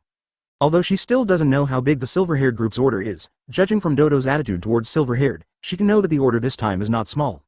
The order is not small, and the silver-haired group is a big customer, so she has to follow the silver-haired group these few days to confirm their needs, so as to make the shipbuilding work more smoothly. Although she really didn't want to deal with the silver-haired gang, who told her that she was Dodo's secretary. This was her job, and she couldn't even find an excuse, unless she didn't want to be a spy here anymore. She trembled at the thought of spending a few days with the silver-haired gang. That guy feels too dangerous to her. If it wasn't for the order of the world government, if it wasn't for being brainwashed by the world government since she was a child, she would have left here immediately, and she never wanted to see Sorata's indifferent eyes again. After resting enough, she bent down, picked up the notebook, then straightened up, holding the notebook tightly in her arms. It seemed like this would increase her sense of security. At this moment, she raised her head and saw the boatman walking outside, looking at her from time to time, which brought her back to her senses in an instant. She turned around quickly and walked into the reception room. With a bang, the door was closed, blocking the fiery eyes of the boatman outside looking at her. Hey, I don't know what's wrong with Secretary Carey, she's sweating so much. Goodoo. The boatman withdrew his gaze, swallowed, rubbed his hands, bent over, and walked forward. He didn't know what this guy was thinking, and his face was full of wretched expressions. It's so white, it's so big, ha ha. The boatman shook his head. A beauty like Carey is beyond the imagination of an ordinary boatman like him, and he can just feast his eyes on it. You must know that Carey is the goddess recognized by their shipyard. For the goddess, most of the boatmen in the shipyard admired them, but with their appearance and income, even if the goddess was willing to be with them, they couldn't afford it. So I can only why. Carey usually doesn't take the blazing eyes of the boatman seriously, and sometimes jokes with the boatman. I don't know what happened today. Seeing him, he turned around and entered the room. It should be in a bad mood. The boatman put away his thoughts and walked forward, but his waist was always bent, and he didn't know why. Chapter 149 Finding the Target Reception Room. Carey walked to the coffee table, turned around, and sat down on the sofa. Huh, she opened her mouth, let out a breath, then looked up, looked at the 3 suitcases on the coffee table in front of her, and looked at Barry in the suitcase, with an inexplicable look in her eyes. It really is big business, without counting. She knows that the Barry in these 3 boxes has at least 300 million Barry. Having been a spy for so many years, she has come into contact with countless Barrys. Looking back, she threw the notebook in her arms on the coffee table, then stood up, walked to the corner of a wall inside, then stood still, and straightened the hair on her forehead and the clothes on her body. Then he slapped his face to restore his composure. She reached out her hand and pressed an inconspicuous spot on the wall. A hole was suddenly opened in the wall in front of him, and then a platform protruded from the hole. On the platform was a phone bug with its head down. As soon as the phone worm saw the light, it suddenly recovered from its listlessness. It raised its head and stared at Carey, with no emotion in its eyes. This is World Government CP0, please report the serial number. Carey stared into the phone bug's eyes for a while, and then said calmly, CP3 Intelligence Department, C337, have important information to report. C337. The phone worm's eyes swept across Carey, and there was a trace of emotion in the eyes without emotion. It raised its head and said to Carey, so it's Carey from Carter Island, what's the matter, did you report it? Could it be that they found traces of the silver-haired gang? As far as what is going on these days, the first half of the Grand Line is only the silver-haired group. This is an order issued by his superior's superior, the highest power center of the World Government Intelligence Department. Okay, Carey nodded, and then said, the silver-haired gang is now on Carter Island, and it's in the company where I was a spy. I just met him. After thinking about it, she decided to report to the World Government. No one knows the horrors of the World Government better than these spies. Since Silverhair found her, he didn't kill her. That's still a gamble, betting that Silverhair won't kill her later. She could bet that Silverhair wouldn't kill her, but she wouldn't bet on not reporting what the World Government specifically ordered to do. What would happen afterwards? Advertisement, because you don't have to think about it, you know that the end will be miserable. For so many years, she has never seen a spy who is still alive without reporting. Oh, on Cat Island. For the first time, a look of surprise appeared in the phone worm's eyes. It turned its head and told Carey, keep it the same, don't do unnecessary things, okay, that's it. The phone bug froze immediately after speaking. Carey stood there for a while before restoring the wall to its original state. She didn't say that she might have been discovered by Silverhair, because saying so would leave a bad impression on her in the hearts of the World Government, which might ruin her life. She is a spy, of course she understands that only a spy who hides in the dark and is unknown is a good spy. As far as the World Government is concerned, it is better for the spies who are discovered and are in the sun to continue to be buried in the dark, so it is better to die early. Because only a dead spy will not reveal some secrets of the World Government. Although she is only a marginal spy and does not know many secrets of the World Government, a spy is a spy. Ever since she was sent by the World Government as a spy from that day on, she was doomed to only hide in the dark. She turned around, walked to the coffee table, calmly covered the 3 open suitcases on the coffee table, and then bent down to lift them up. What is Barry? In the eyes of people like them, it is actually a pile of paper. So even if there are 300 million Barry in the box, which is money that most people can't earn in their lifetime, she will not have any greed. As a qualified spy, let alone 300 million Barry, even if it is 3 billion, in her heart, it is the same. Because in this world, no matter how rich they are, can there still be their organizations, and the upper echelons of their organizations are richer? Although the money was not hers, she wanted to use it for the mission, and she never had to worry about food and clothing. Since she was sensible, she has never worried about money. She held 3 suitcases in her right hand and the notebook on the coffee table in her left hand, then turned and walked towards the door. She paused in front of the door for a moment, then raised the corners of her mouth, and put on a professional smile on her face again. Then he opened the door and walked out quickly. After being delayed here for a while, she still has to release the money and call the boatman, so she has to speed up. That's right. As she walked, she looked at the clothes on her body. I have to take a shower. You can't meet people like this. Thinking of this, she raised her head, stretched out her hand, pushed the mirror frame on her face with the back of her hand, and quickened her pace a little. Advertisement. An uninhabited island. At this time, the uninhabited island has long since returned to its original state, and has returned to its original desolate scene. On a boulder on the edge of the island, Blue Brew. Blue Brew. The head of CP0, wearing a black and white mask, took the phone bug's microphone handed over by his subordinates, and said indifferently, "This is the head of CP0, Kulot. If you need anything, just say it." "Yes, sir." There was a cold voice from the microphone. The voice paused, and then said in a deep voice, "Sir, I just received the news that the silver-haired gang is now in Carter Island." Cat Island. Kulot thought for a while, and then said into the microphone, "What are these guys doing on Carter Island? Is it to build a ship?" "Okay." According to the news from the agents on Carter Island, the silver-haired group did order a ship on Carter Island, and the company that ordered the ship happened to be the company where the agents work. "Okay." Kuro nodded, and then said into the microphone, "Okay, I see." Continue to stare at the silver-haired group. "If you have any news, report it as soon as possible. Remember, it is the first time." "Understood, sir." A loud reassurance came from the microphone. Kulot handed the microphone to his subordinates, then turned around, walked to the side and stood beside Carterus, who looked like an old farmer, on the highest position of the boulder, and said while bending over, "Your Highness, we have found the silver-haired gang." "Okay." Carterus nodded. He heard the conversation between Kulot and world government. He took a puff of cigarette and stared at the undulating sea ahead, with a murderous intent flashing in his eyes. "That's great, brat, you actually let him wait for so long on this uninhabited island." Thinking of this, he put down his pipe. Strange to say, the moment he put down the pipe, it disappeared like a silhouette. He stood up straight, his momentum soaring, facing the sea in front of him. He said indifferently, "Come here slowly, I'll meet that guy first." Chapter 150. Are you teaching me how to do things? Kuzan, who was lying on the side and sleeping soundly, was swept away by Carter's aura and suddenly woke up. He lifted the blindfold in front of his eyes, stood up quickly, and said solemnly to Carterus, "His Royal Highness Carterus, please think twice. If you fight on Carter Island, with your Inyunfa's strength, that would bring Cat Island to its knees." "Are you teaching me how to do things?" Carterus turned his head abruptly, his pupils turned orange, and stared at Kuzan, his body full of murderous intent. "Don't dare." Kuzan stood up straight, looked at Carterus calmly for a moment, and then replied with neither humility nor condescension. "After all, if Carter Island has really fallen, it will affect the world government to some extent, so please think twice, Your Highness."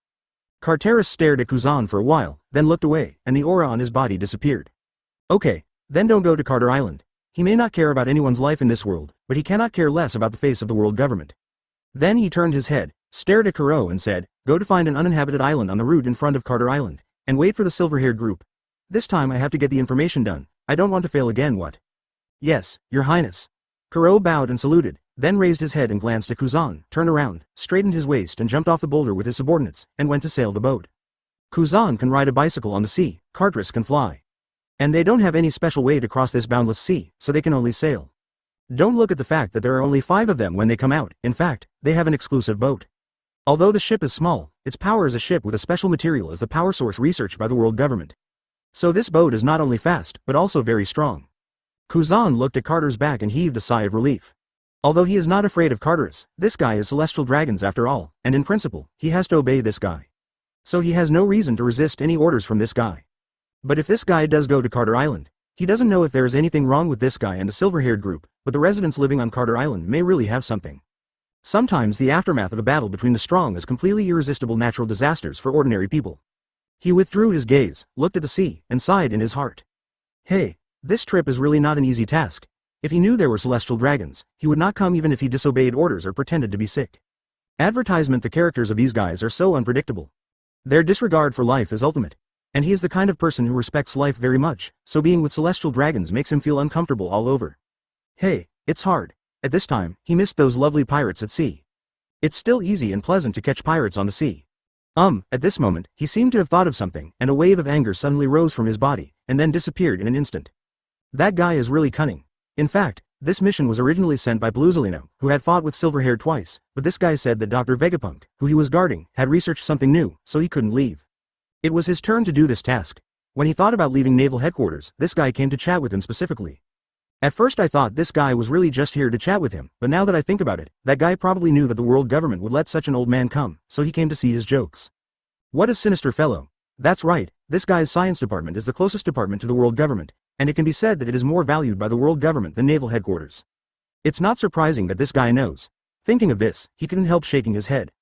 Da da da. At this moment, a boat in the shape of a small yacht sailed out from the right side of the small island. The boat was small, without sails, and I didn't know what kind of power source it used. Anyway, the huge propeller at the back of the boat was turning rapidly. Seeing the boat, Carteris jumped off the boulder first and walked towards the shore. After Kuzan jumped off the boulder, he pushed out his bicycle from behind the boulder before walking towards the shore. This bicycle is his treasure for walking the sea, so he can't lose it. Wait until Carteris and Kuzan board the boat. The boat immediately turned around and headed towards the distant sea quickly, before disappearing on the sea level in a short while. After Kuzan and the others disappeared completely, the island suddenly seemed to have something more. In front of the island, the calm sea suddenly fluctuated violently, and then a huge head emerged from the sea. An invisible aura radiated from this behemoth. Advertisement. Let the countless fish around the island quickly turn around and head towards the opposite direction of the island. The head of the giant beast shone with colorful lights under the sunlight. Just as the head came out of the sea, the surging seawater continuously dripped down from the giant beast's head, forming a huge rainbow under the head. The behemoth slowly opened its eyes. Its pupils were at a loss without emotion at first, then gradually became emotional, and then gradually became more emotional. It woke up when Carteris descended on its back. That guy is the most powerful human being it has ever met in its long life. Although it is not afraid of that guy, but with their family's personality, of course it cannot be troublesome, so it is not troublesome. And that guy's aura is full of evil in its perception. It hates this smell, it is extremely annoying. The behemoth shook his head, setting off a wave. I saw the small island behind the giant beast's head rise suddenly amidst a bang sound, and around the small island, the seawater kept surging, and 4 huge legs emerged from the sea. If you look down from a high altitude, you can see what kind of island this is. This is simply a tortoise with a super huge body. The tortoise moved its limbs and stirred the water, and the island immediately floated forward. Not far away, the island gradually sank into the sea. As the shadow went away, it completely disappeared on the sea. If they hadn't seen it with their own eyes, even if Kuzan and others came back, they wouldn't believe that there was a not so big, but not so small island. The world of One Piece is so magical. You can never imagine how many magical species there are in this world. Some of these species can even be so huge that they can block the sky. They are the living history of this world. If anyone can communicate with these living fossils through Grandmaster Animal Language, then he must be the greatest historian in the world. But unfortunately, to communicate with these giants, you have to find these guys first. And with these guys' hidden ability, very few humans can find them. Even if you find them, you're useless without the ability to hear everything. So knowing the truth of the world from these guys is simply a fantasy. It's better to go honestly and find the final island, it's easier. Chapter 151 New Liberty 5 days later, Carter Island. Carter Shipbuilding Company, Dock 2. Looking at the behemoth in front of them, everyone's eyes were full of excitement. Nobody doesn't like new things, especially the new things that I personally participate in the design and decoration. The gorgeous big ship in front of them will be their home in the future, and it will be their home for sailing on this boundless sea. Sorata withdrew her gaze, turned around and looked at Dodo, who was shirtless and had 2 huge dark circles on her face due to lack of sleep, and said with a smile, "It's really hard work, Mr. Dodo, and all the boatmen." No hard work, no hard work.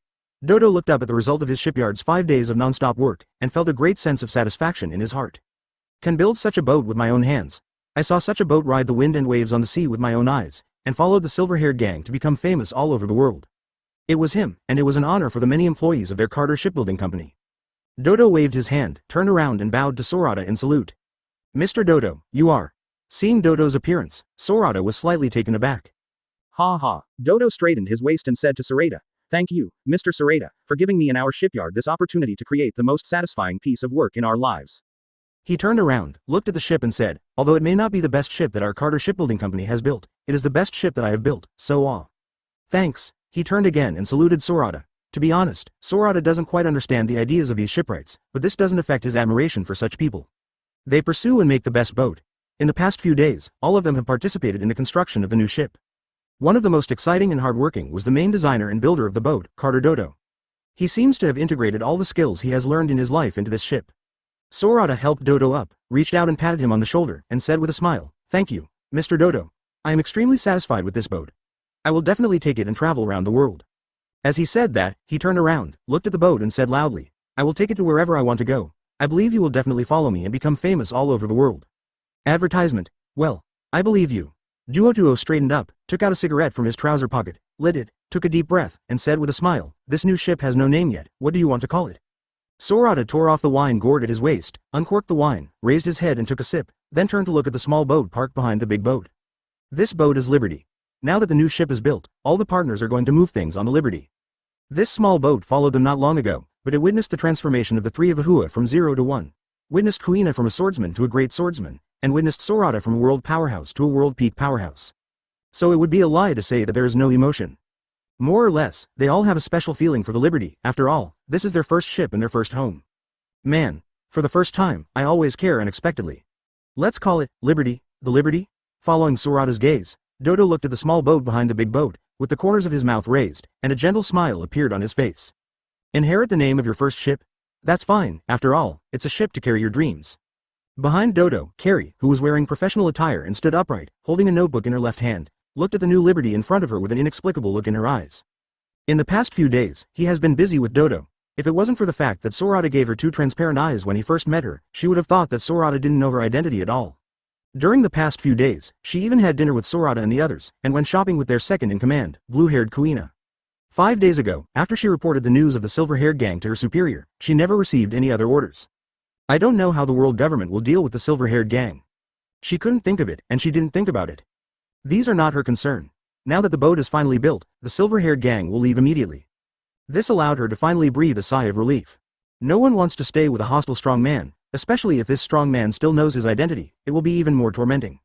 Sorata looked at the yelling companions who were constantly moving things from the cabin of the Liberty to the new Liberty, with a gentle smile on his face. He moved his eyes to look at the new Liberty, and felt a sense of sincere satisfaction in his heart. The mates liked the new boat, and so did he, New Liberty. The boat is 40 meters long, 12 meters wide and 25 meters high. Advertisement: it is a two-masted, medium-sized sailing ship. The shape is similar to Thousand Sunny, but the details are definitely different. The bow is a huge windmill head. It's an enlarged version of their team's banner. The height from the deck to the bottom of the ship is 8 meters, and the first floor on the deck is mainly the place where the rudder rope and some sundries are placed. There is a 3-story building on the rear cabin deck. The first floor is the kitchen, the second floor is the place to rest and watch TV, and the third floor is the wheelhouse. Of course, there is a separate room on the roof of the rear cabin, which is the training place. Just like Thousand Sunny Zoro's training room, this is Kuina's own design of the building. But a little different is that Thousand Sunny's training room is above the mast, while their training room is located in the small room behind the original Thousand Sunny. This makes their training room bigger and more convenient for training. And they put the viewing room on the mast. Putting it on it is convenient for Arlo, and at the same time, they can see the scenery more clearly and farther when they go up to see the scenery. The shipwrights installed an elevator on the surface of the mast, which can go directly from the bottom to the top viewing platform. Of course, there is a similar elevator on the rear mast. And on the roof of the aft cabin, there must be a lemon tree they brought from East Blue. After Robin joined, Robin also planted many flowers on it, which looks like a little garden. The middle deck of the ship is also covered with turf like Thousand Sunny, and the place for rest and banquets is in the middle. There are 2 floors below the deck. The first floor is the main room where they sleep. The 400 square meter area is divided into many rooms, large and small. Everyone's bedroom is decorated with the boatmen according to their own needs, so each has its own characteristics. Further down, there is the ship's power system, a laboratory and medical room specially built for Dr. Indigo, and an electric-powered cruise ship that travels in shallow seas. Their new ship not only has wind power. The lowest level of the ship is also equipped with an extra-large generator. This generator not only meets the daily needs of the entire ship. Under special circumstances, the stored electricity can also be used as the power of the ship to drive the propeller installed at the rear of the ship, so that the ship can sail in a windless place. I have to say that the technology tree of the world of One Piece, sometimes, is really awesome. This boat can use water currents to generate electricity. He doesn't know exactly how it is, but as long as it is clear that it can really be done. After all, there are still people who use Coca-Cola as fuel. That thing is the real black technology. Chapter 152. You are really smart, very business-minded. Overall, he is very happy with the boat. 300 million berry is worth it. As far as he knows, Duodo bought the huge generator on the ship only after looking for connections. This machine alone cost nearly 100 million berry. Therefore, the Carter Shipbuilding Company really didn't make much money on this ship. That was why he was so grateful to Dodo. It is worthy of his gratitude that people put so much effort into building a boat for them. Oh, right. At this moment, Dodo suddenly turned his head to look at Sorata and asked, "Mr. Sorata, what are you going to do with your original ship?" The original ship? Sorata lowered his head and thought for a while, then raised his head and said to Dodo, "Although the Liberty can still sail, we have a new ship. You know, we are not short of money. It's impossible to sell the Liberty. After all, we came here on that ship all the way from our hometown. Well, you can be regarded as a partner. Although the partner can't continue sailing with us, it also has its destination, so let it go to the sea." Going into the sea is a nice way of saying it, but it actually means burning it. After all, it is impossible to treat Liberty as garbage and throw it in the scrapyard. So let's arrange the Liberty with the ship's funeral. After hearing what Sorata said, Dodo was slightly taken aback. He originally wanted to buy the ship from Sorata. After all, it was the first ship of the silver-haired gang, and he believed that with the demeanor displayed by the silver-haired gang and the strength advertised by the overwhelming news outside, they would definitely leave a strong mark in this world. He wants to collect this ship. After regaining his senses, Dodo quickly said to Sorata, Mr. Sorata, I know you are not short of money, and you don't want the liberty to sail in other people's hands, and finally die in the sea, but this is your first ship after all. Ship, I would like to buy this ship from you as the owner of Carter Shipyard and also as a friend. As he spoke, he looked at Sorata and said with a serious face, I want to collect this ship. Collect? Sorata looked at Dodo, with a string of question marks floating above her head. He shook his head, held up the wine gourd to drink for a while, and then asked Dodo curiously. Can I ask, Mr. Dodo, why do you want to collect it? Too ordinary boat. Hey. Dodo stretched out his hand, pinched the cigarette between his fingers, turned his head and blew a smoke ring in the direction of the Liberty, then turned his head to Sorata and said with a smile. In your eyes, this is an ordinary boat, but in my eyes, this is a very meaningful ship. I believe that in the future, it will become no longer ordinary because of you. I don't believe in ships. As he spoke, he looked at Sorata and said firmly, I believe in you. I believe that you will leave your own legend in this world. Ha ha. Seeing the bewildered expression on Sorata's face, he couldn't help but raise the corners of his mouth, with a smug smile on his face. It's time. I can earn a lot of berry just by buying tickets. Advertisement, hee. Sorata took a sip of the wine, chuckled, and then said to Dodo with a smile. You are really smart, very business-minded. Others don't know his true strength, but he knows it himself. If this guy's guess is really accurate, his future must be on top of the world, and it won't be very far away. At that time, there will be his first ship, and the ship this guy built is his second ship. Maybe this guy really got a bargain. But sometimes, opportunities are often accompanied by danger. With the degree of his threat to the world government, this guy might be treated like the Oro Jackson, that is, the shipbuilder, Tom, of the One Piece Roger Pirates. But this is all Duo Tuo's own choice, and he can't control so much. This guy is willing to collect their first ship, too. In this way, they don't have to have other emotions in order to burn the Liberty. After all, no matter how nice it sounds, burning is burning, and it will always give rise to uncomfortable emotions. Ha ha. Sorata put down the wine gourd, waved her hand at Dodo, and said with a smile, buy what you want, since you want it, I'll give it to you, it's not worth much anyway.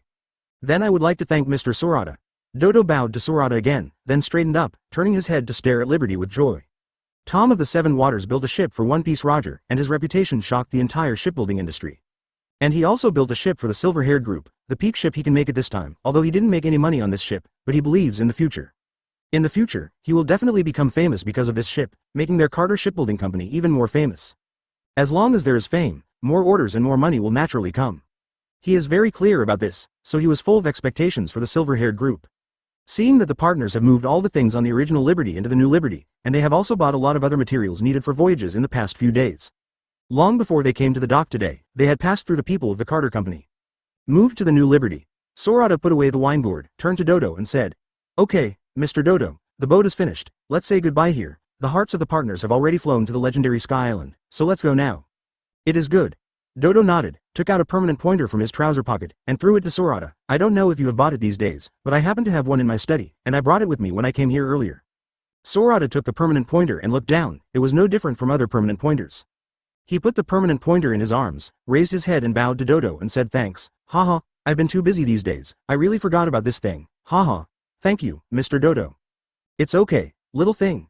Dodo threw away the cigarette butt in his hand, waved his hand at Sorata, and said with a smile, take it as a parting gift for a friend. As he said that, he glanced at the new Liberty. Go. It seems that your companions can't wait.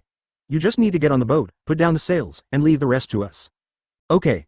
The moment Sorata turned his head, he glanced at Carrie, who had been a little out of sorts since hearing them talk about Sky Island, and then turned to look at New Liberty. Then goodbye, Mr. Dodo. After speaking, his figure disappeared suddenly like a phantom. Taking a closer look, it turned out that his figure appeared on the huge windmill on the bow of the New Liberty. Advertisement. What's wrong? Carrie. It was only then that Dodo realized what was wrong with Carrie. At this moment, Carrie's whole body was soaked in sweat. After Sorata left, she bent her body and panted continuously, like a fish that was about to suffocate. Hearing Dodo's shout, Carrie took a few breaths, then reached out to wipe the sweat on her forehead, raised her head and smiled at Dodo. It's okay, boss, maybe I'm too tired these days. It suddenly slackened, and that was it. Don't worry, just rest for a while. As she said that, she shook her head, stood up straight, and looked at the New Liberty. Boss, you go open the gate first and let the silver-haired group out. Don't make the guests wait too long. Okay. Dodo nodded, his eyes swept over Carrie, and a ray of worry appeared in his pupils. Then go and rest first. I'll go right away. After speaking, Dodo turned around and headed in the direction of the boatman. Carrie withdrew her gaze, turned her head to look at Dodo's back. A trace of fear flashed in her eyes. Just now, she saw murderous intent in Sorata's eyes. For some reason, Sorata restrained the murderous intent in the end and did not kill her. If you can't figure it out, don't think about it. She turned around, quickly walked out of the dock, and headed for her private apartment. Sorata and others are going to Sky Island, so she must report as soon as possible. I don't know if it's a good thing or a bad thing for the world government that the silver-haired gang changed their course again. She doesn't need to know this, she is just a little ordinary spy. Sorata actually knew about Carrie's small thoughts. He originally wanted to get rid of Carrie when he left, but after thinking about it, he gave up. Get rid of Carrie, and Terry, and Shay Lee, and Minnie Lee. He is inexhaustible. Moreover, although Carrie is a spy, she is actually just the lowest level spy, and will not do any harm to Carter Shipbuilding Company or Dodo. After all, Carter Dodo is just an ordinary shipyard owner. It is impossible for anything to endanger the world government. As long as Dodo stayed quietly on Carter Island and Carter Shipbuilding Company all his life, there would actually be no unnecessary danger. On the contrary, if he killed Carrie at this time, he would really cause trouble for Dodo. So spies are spies. Never mind. From the moment he killed Clockadar and spread the truth about Alabasta to the world, he knew that the world government would come to trouble him. He is not afraid of trouble from the world government. Just come. It would be nice if we could meet each other. Chapter 153. I wish you all the best, my friends. Dodo walked in front of many boatmen. He nodded to the boatmen, and then walked to a huge vertical switch behind them from the passage that the boatmen gave way to. Together, Duo bent down to pick up the rope on the ground, turned his head and smiled at the many boatmen. One end of the rope is tied into the hole in the top of the switch, and the other end is lying on the ground. Although machines can be used, this old shipyard still made a manual switch. Every time a new ship goes to sea, they want to send the ship to sea by themselves. Okay, boss. The boatmen took a look at the new Liberty, turned around with a smile on their lips and walked behind Dodo, all holding the rope with both hands. Together, they were going to open the door and let the crowning masterpiece of their Carter Shipbuilding Company into the sea at this time. Hey, everyone worked hard together, and the slack rope was stretched straight. Caw caw caw caw. The switch was pulled down a little by everyone's strength. Finally, with a click, it was completely opened. At this moment, the entire dock seemed to come to life suddenly. After a slight tremor on the ground, the friction sound of countless gears resounded throughout the underground. Then, the countless black holes under the new Liberty were like fountains, and the water gushed out. Bang, bang, bang. On the front of the dock, in front of the pool where the new Liberty stayed, a huge door gradually rose upwards under the pull of the iron chain. Sunshine and wind rushed in, clearing up the slightly dark and dreary dock. The new Liberty should now be the bow of the Liberty. Sorata narrowed her eyes and put her hand on her forehead to block the sudden glare of the sun. Then he turned his head and glanced at Dodo and the many boatmen under the boat, with a smile on his face. He turned around, turned his back to the sun, raised his head to Ahua and Aluo who had already taken the elevator and climbed to the top of the mast, and raised his hands, shouting, "Brothers, Young Fan, let's go." Haha, yes, my captain.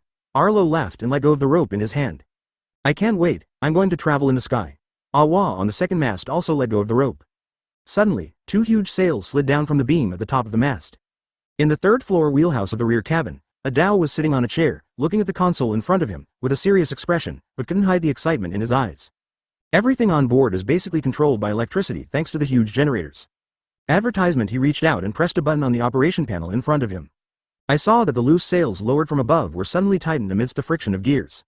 The operation panel in front of the boat can control the tension and steering of the sail, and can also control the direction of the boat, and there is no need to manually pull the rudder stick for control. Adao put both hands on the circular steering wheel on the panel, looked through the front glass, looked at Sorata standing on the bow, and then looked through Sorata, looking at the boundless sea outside the huge gate of the dock. He stretched out his right hand and pressed the big button in the middle of the steering wheel. Boom, the entire hull suddenly trembled, and then the huge propeller at the stern suddenly spun. The spiral stirred the water flow, pushing the huge ship forward slowly and slowly. See the boat move. Sorata jumped off the bow of the windmill and landed on the bow deck. He walked to the side of the boat, leaned on the guardrail, raised his hands and shouted to Duo Tuo and many boatmen who were still standing by the side of the boat. Goodbye, Mr. Duo Tuo. Goodbye to the master boatman. Goodbye. Dodo and many boatmen also raised their hands to Sorata at the same time and shouted. The boat sailed outside the giant gate, and then the bow of the boat was 45 degrees down, and along the current, it rushed out quickly like an arrow off the string. Outside the dock is a 45-degree inclined artificial waterway leading directly to the sea. It was specially built by Carter Shipbuilding Company for the sailing of new ships. Woo, oh, it's so comfortable. Ahua and Aluo got off the mast, ran to the bow, looked at the boundless sea in the distance, roared loudly, their faces were full of excitement, then opened their arms, their hair was blown by the sea wind, as if they wanted to embrace this as the same as the adventure that is about to start. Going to the legendary Sky Island soon. For them, there is nothing to do now, and going to the sea and the sky is more worth looking forward to. At the last moment when the Liberty was leaving the dock, Sorata took another look at the sheep's head on the bow of the Liberty, with a trace of reluctance in his eyes. Goodbye to the pseudo-Mary. It was a name only he knew. Hope it stays well in Carter's company. In fact, it is cruel for a ship not to be able to sail on the sea. But the pseudo-Mary really couldn't continue sailing with them. Its construction material is the most common wood, and it can sail in the 4 seas, but as soon as it entered the Grand Line, Sorata found its mournful cry. So changing ships is inevitable. It was originally intended to burn the fake Mary and let it return to the sea. But in the end, Carter Dodo, the owner of the shipbuilding company, personally collected the fake Mary, so this may be the best home for it. When they may come back to see it, it can be regarded as the witness and commemoration of their short but memorable voyage. Sorata withdrew her gaze, turned her head to look at the sea, and reached out to brush away the hair blowing on her face, blocking her view. Advertisement. Then he raised the wine gourd and took a big sip. Next is a new voyage. Sky Island? He has been looking forward to it for a long time. Speaking of the world of One Piece, Sky Island must be one of the places he most wants to visit. There is a civilization completely different from that of the sea, a strange shellfish culture, and a so-called god, who is actually just like K-Lock Doll, a false god with long ears who only relies on the ability of fruit. Where are there still countless people? Unclear gold, with delicacies that are different from the sea, with many things he wants to see and know. I'm really looking forward to it. Doc. False Mary, the sheep's head on the front of the bow. When Sorata turned her head and Liberty disappeared into the viewing plane, the sheep head didn't know if it was an illusion, as if the corners of its mouth were slightly upturned, as if it was smiling, as if it was blessing its owner and its companions. By the canal, after the Liberty disappeared, the boatmen all looked away, opened their mouths wide, and yawned big. Boss, if there is nothing else, let's go back and rest first. The boatmen turned their heads and looked at Dodo. Working without sleep for 5 days, even an Iron Man can't stand it, let alone ordinary boatmen like them. If it weren't for the boss's insistence, they were moved. Of course, the motivation of money is also indispensable. They may have fallen asleep long ago. Well, let's go. Dodo didn't look at the boatman, but turned around and walked towards the giant gate. He wanted to watch the Liberty sail away from Cat Island.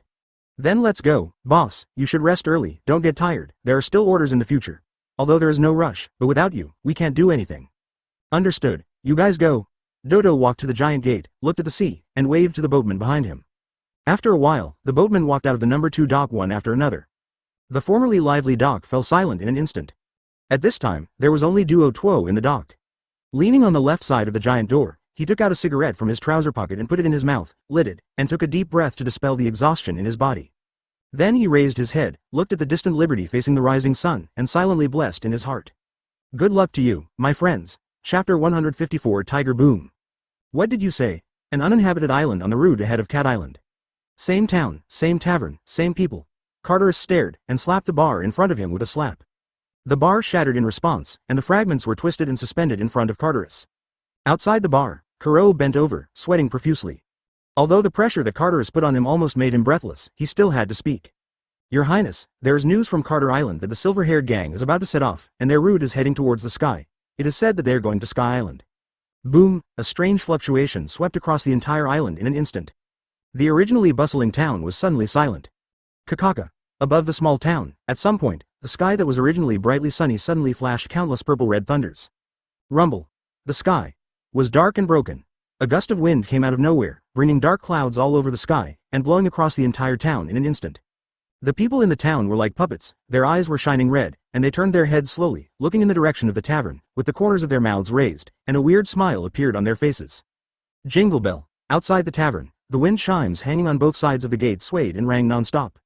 The sound echoed on the small island at this moment, it was so ear-piercing. Inside the tavern, Kuzan, who was lying on the recliner in front of the door, stood up at some point. He stood in front of the door, staring solemnly out of the door. What the hell is this fruit ability? It's too damn pervert. The town at this time felt too dangerous to him. Although this degree of danger could not scare him if a person of Vice Admiral level broke in at this time. Maybe this Vice Admiral will find it difficult to get out of this town. And this Conqueror's hockey, it's too strong. Kuzan turned his head, glanced at Kulot, and looked at Carlotes. His whole body was involuntarily full of guard. Looking at the distorted space around Carlotes, he raised his head and looked through the roof that had completely disappeared, looking at the flickering purple thunder in the sky. His eyes were full of amazement. Actually combining Conqueror's hockey with the fruit ability indirectly affects the real sky. This level of Conqueror's hockey, he has only felt in one person. That is, Red Hairshanks, who is called the Most Hockey Man, one of the 4 Emperors of New World. Although Carter's Conqueror's hockey was not as powerful as the redhead he felt, it was similar to other 4 Emperors, much stronger than most of the Conqueror's hockey he had seen. Kuzan's front. Advertisement. The ground under Kulot was completely wet with sweat, and he was trembling all over. He felt that if the previous Carterus was a tiger, then the current Carterus is a Shinigami from hell. At this moment, he felt the breath of death. Carterus showed killing intent towards him, and it wasn't low. How to do? He does not know. If it is an ordinary person, if it is Marine, even if the opponent is Admiral, Marshal Marine, although he can't beat him, he will definitely not be afraid. But who called Carteris his master, the celestial dragons? If Carteris wanted to kill him, he had no room to resist. It's not going to resist at all. Because people like them have been brainwashed by the world government since they were young, so that they don't even have the idea of resisting celestial dragons in their hearts. If you have no idea, how can you resist? Carteris stared at Kuro in front of him, his eyes were as cold as if he wanted to freeze time and space. I don't know what he thought of, the aura on his body gradually fell back, and then disappeared directly. The sky outside also seemed to have lost something. The dark clouds gradually dissipated, and the sun once again shone on the town. At the moment when the sun shone to dispel the darkness, the whole town was distorted and slowly disappeared with the darkness, and the corners of the people in the town widened, facing the direction of the tavern where the building disappeared, revealing a silent sound screaming, and laughing strangely and crazily. Then the figure slowly faded and disappeared in the moment the sunlight swept over. Kulot let out a big breath. Without the oppression brought by Carter's aura and identity, he felt a burst of relief. Before he had time to think about it, he asked Cartails as calmly as possible, "Your Highness, the silver-haired group is going to Pilgrim, what shall we do?" Carteris took out his pipe, took a deep breath, and then looked through the smoke from the top of the pipe to the lush green lawn and the sea in the distance. The town disappeared, and they were standing in a lawn at this moment. He also didn't expect them to be able to ambush twice. I don't know if it was the blessing of the goddess of fate that made the silver-haired group avoid their ambush twice. He also knew that this kind of thing was not CP0's fault, but just now he almost couldn't control the irritability that kept surging in his heart, and he showed real killing intent to the guy in front of him. If he hadn't cared about the face of the world government, he really wanted to go straight to Carter Island and wipe out the silver-haired gang on the island. But he turned to look at Kuzan. If you really do this, Admiral from Marine will be the first to refuse. After all, Carter Island poses no threat to the world government at all. Justice for Marine. It is not given by Marine, but these guys who joined Marine use their own actions and ideals to give Marine justice. It is with these righteous guys that Marine can say that he is the real righteous party. After living for more than 100 years, he is still the most powerful celestial dragon in the world, and he is not an ordinary celestial dragon, but one of the few celestial dragons with strength and a clear mind. Celestial dragons in false vanity. He knows the nature of this world better than anyone else. The nature of this world is the law of the jungle. Only the strength above anyone and any force is the key to ruling the world. Advertisement, whether it is justice or kindness, either evil or cruel. These are just means to rule the world. So even if he is celestial dragons, he can't force the real strong in Marine to do things too much unless it is something that threatens the world government. Otherwise, with Marine Admiral's strength, he has the right to reject him. Carteris looked away, reached out to take the pipe from his mouth, and exhaled a puff of smoke. He calmly said, "Since the silver-haired gang want to go to Sky Island, let them go.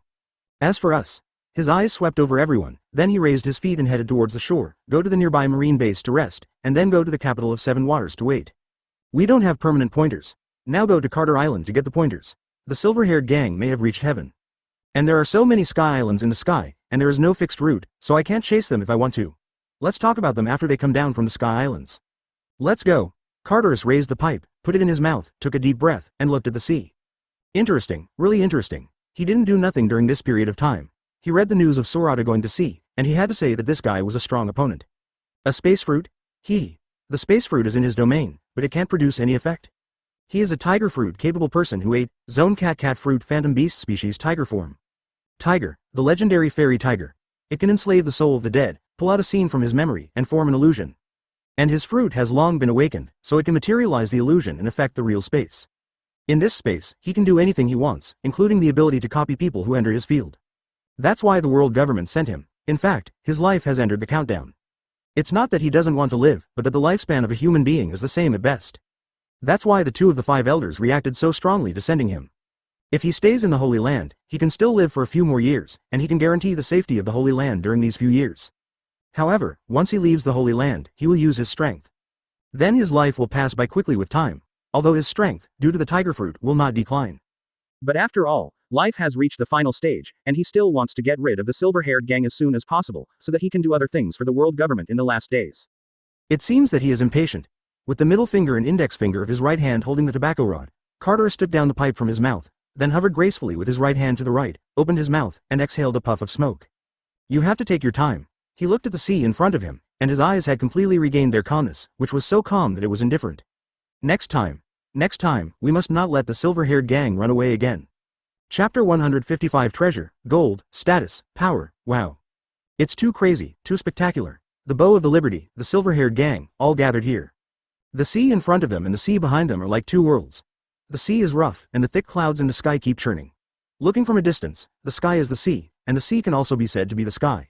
If they were not sailing on the sea, if you just look at it with your eyes, you really can't tell which side is the sea and which side is the sky.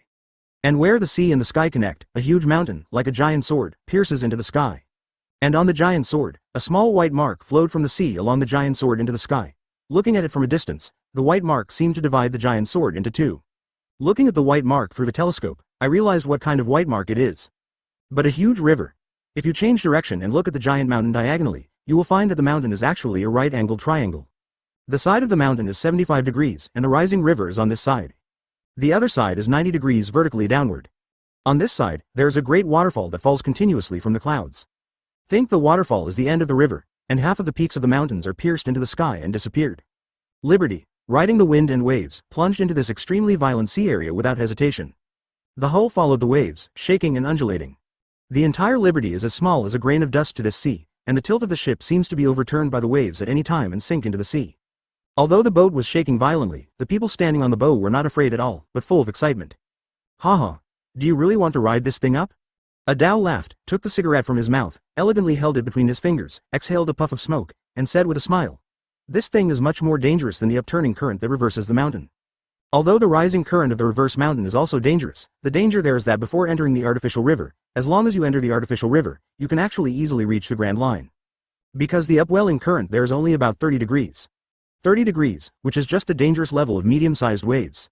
But the road ahead is different. Advertisement this thing is naturally formed at first glance, and nature does not consider human safety issues. The river is more than 70 degrees, if not for a little slope, it can be said that it is basically vertical. This level of tilt, and it is so urgent, if you don't pay attention, the ship will be destroyed and people will die. And, Adao raised her head and looked at the white thunder that was constantly flashing all over the mountain in the middle of the river in the distance, and a trace of solemnity flashed in her eyes. Rivers are easy to talk about, as long as the boat is strong enough and steered well, even though the slope is steep enough, it can still sail. But the kamui of nature is not something everyone can resist. However, for ordinary teams, this may be a road full of dangers. If you want to go up, it depends on whether God will show you face or not, and if you want to see whether Goddess of Luck will give you blessings. But when they came to their place, this heavenly road was just an ordinary river with a little faster current and a little more dangerous sky. After all, their captain is Sorata. The corners of Adao's mouth turned up, and the seriousness in his eyes disappeared. He shook his head, raised his hand, bit the cigarette holder, took a deep breath, then held the cigarette, put down his hand, opened his mouth, and exhaled a smoke ring. What? At this moment, Aluo, who was lying on the left guardrail, suddenly exclaimed, attracting everyone's attention. Arlo put down the binoculars in his hand, turned his head and glanced at everyone, and stopped on Sorata. He pointed to the direction he was looking at and said, Sorata, there is a ship in that direction. Oh, Sorata put down the wine gourd in her hand, turned her head to look in the direction Arlo pointed, with a hint of surprise in her eyes. Unexpectedly, I could meet other warriors and challenge this heavenly road to heaven on the same day as them. In the tumbling waves, a small black dot, just like their purpose, quickly broke through the huge waves and headed for the distant sky. Judging by the direction of the ship, it should have come from another route, but I don't know whether it is Route 2 or Route 1.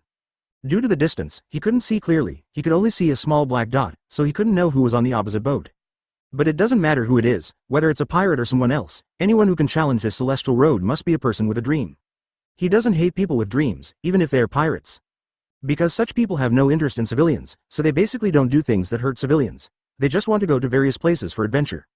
Of course, it cannot be ruled out that the ship is a group of real pirates, a group of pirates whose purpose is to find treasure. Although this kind of pirates also have dreams, they are actually just like most pirates, a group of villains and a group of damned people. Advertisement Sorata hoped that the other party was a group of pirates who were aiming at dreams, not other people. Because they have met many pirate groups, large and small, since they went to sea, but they have never seen a pirate who went to sea for their dreams. Sorata looked at the small black dot in the distance, and the nebula flowed in his eyes. Hope is not evil, but a pirate for the purpose of adventure. After all, the sea is too boring, and he also hopes that there will be more people like them, they can become friends, hold banquets and sing together. This is the true romance of One Piece, and not just sailing, sailing, sailing. When Sorata and the others discovered each other, of course the other party also discovered them. The line of sight draws closer, on the bow of the huge sailing ship. A burly man was staring at the distant mountains with a serious face. If the number 3 route can choose to come here, or choose not to come here, then the number 2 route must pass through here, because their record pointers point here. Of course, they can also choose not to go to Sky Island, but to stay on the island of this alpine island, and wait for the magnetic force of the record pointer to be full before continuing to sail. But that's not what the strong man came here for. He came here just to find treasure on Sky Island. They are from North Blue. While in North Blue, he robbed an island with a noble presence, and in the nobleman's collection, he found a treasure map with a lot of history. After many inquiries, he realized that the target of the treasure map pointed to the legendary sky island above the sky. According to the treasure map, there was an island with soil above that sky. On that island, there are countless gold. And his purpose is the gold. Looking at the scene in front of him that was exactly the same as the celestial road recorded on the treasure map, infinite brilliance flashed in his eyes. Treasure, gold, status, power. All these things will soon belong to him. Obviously, he is not the dream-oriented pirate that Sorata thought, but the treasure-hunting pirate, and this guy was a heinous pirate before he got the treasure map.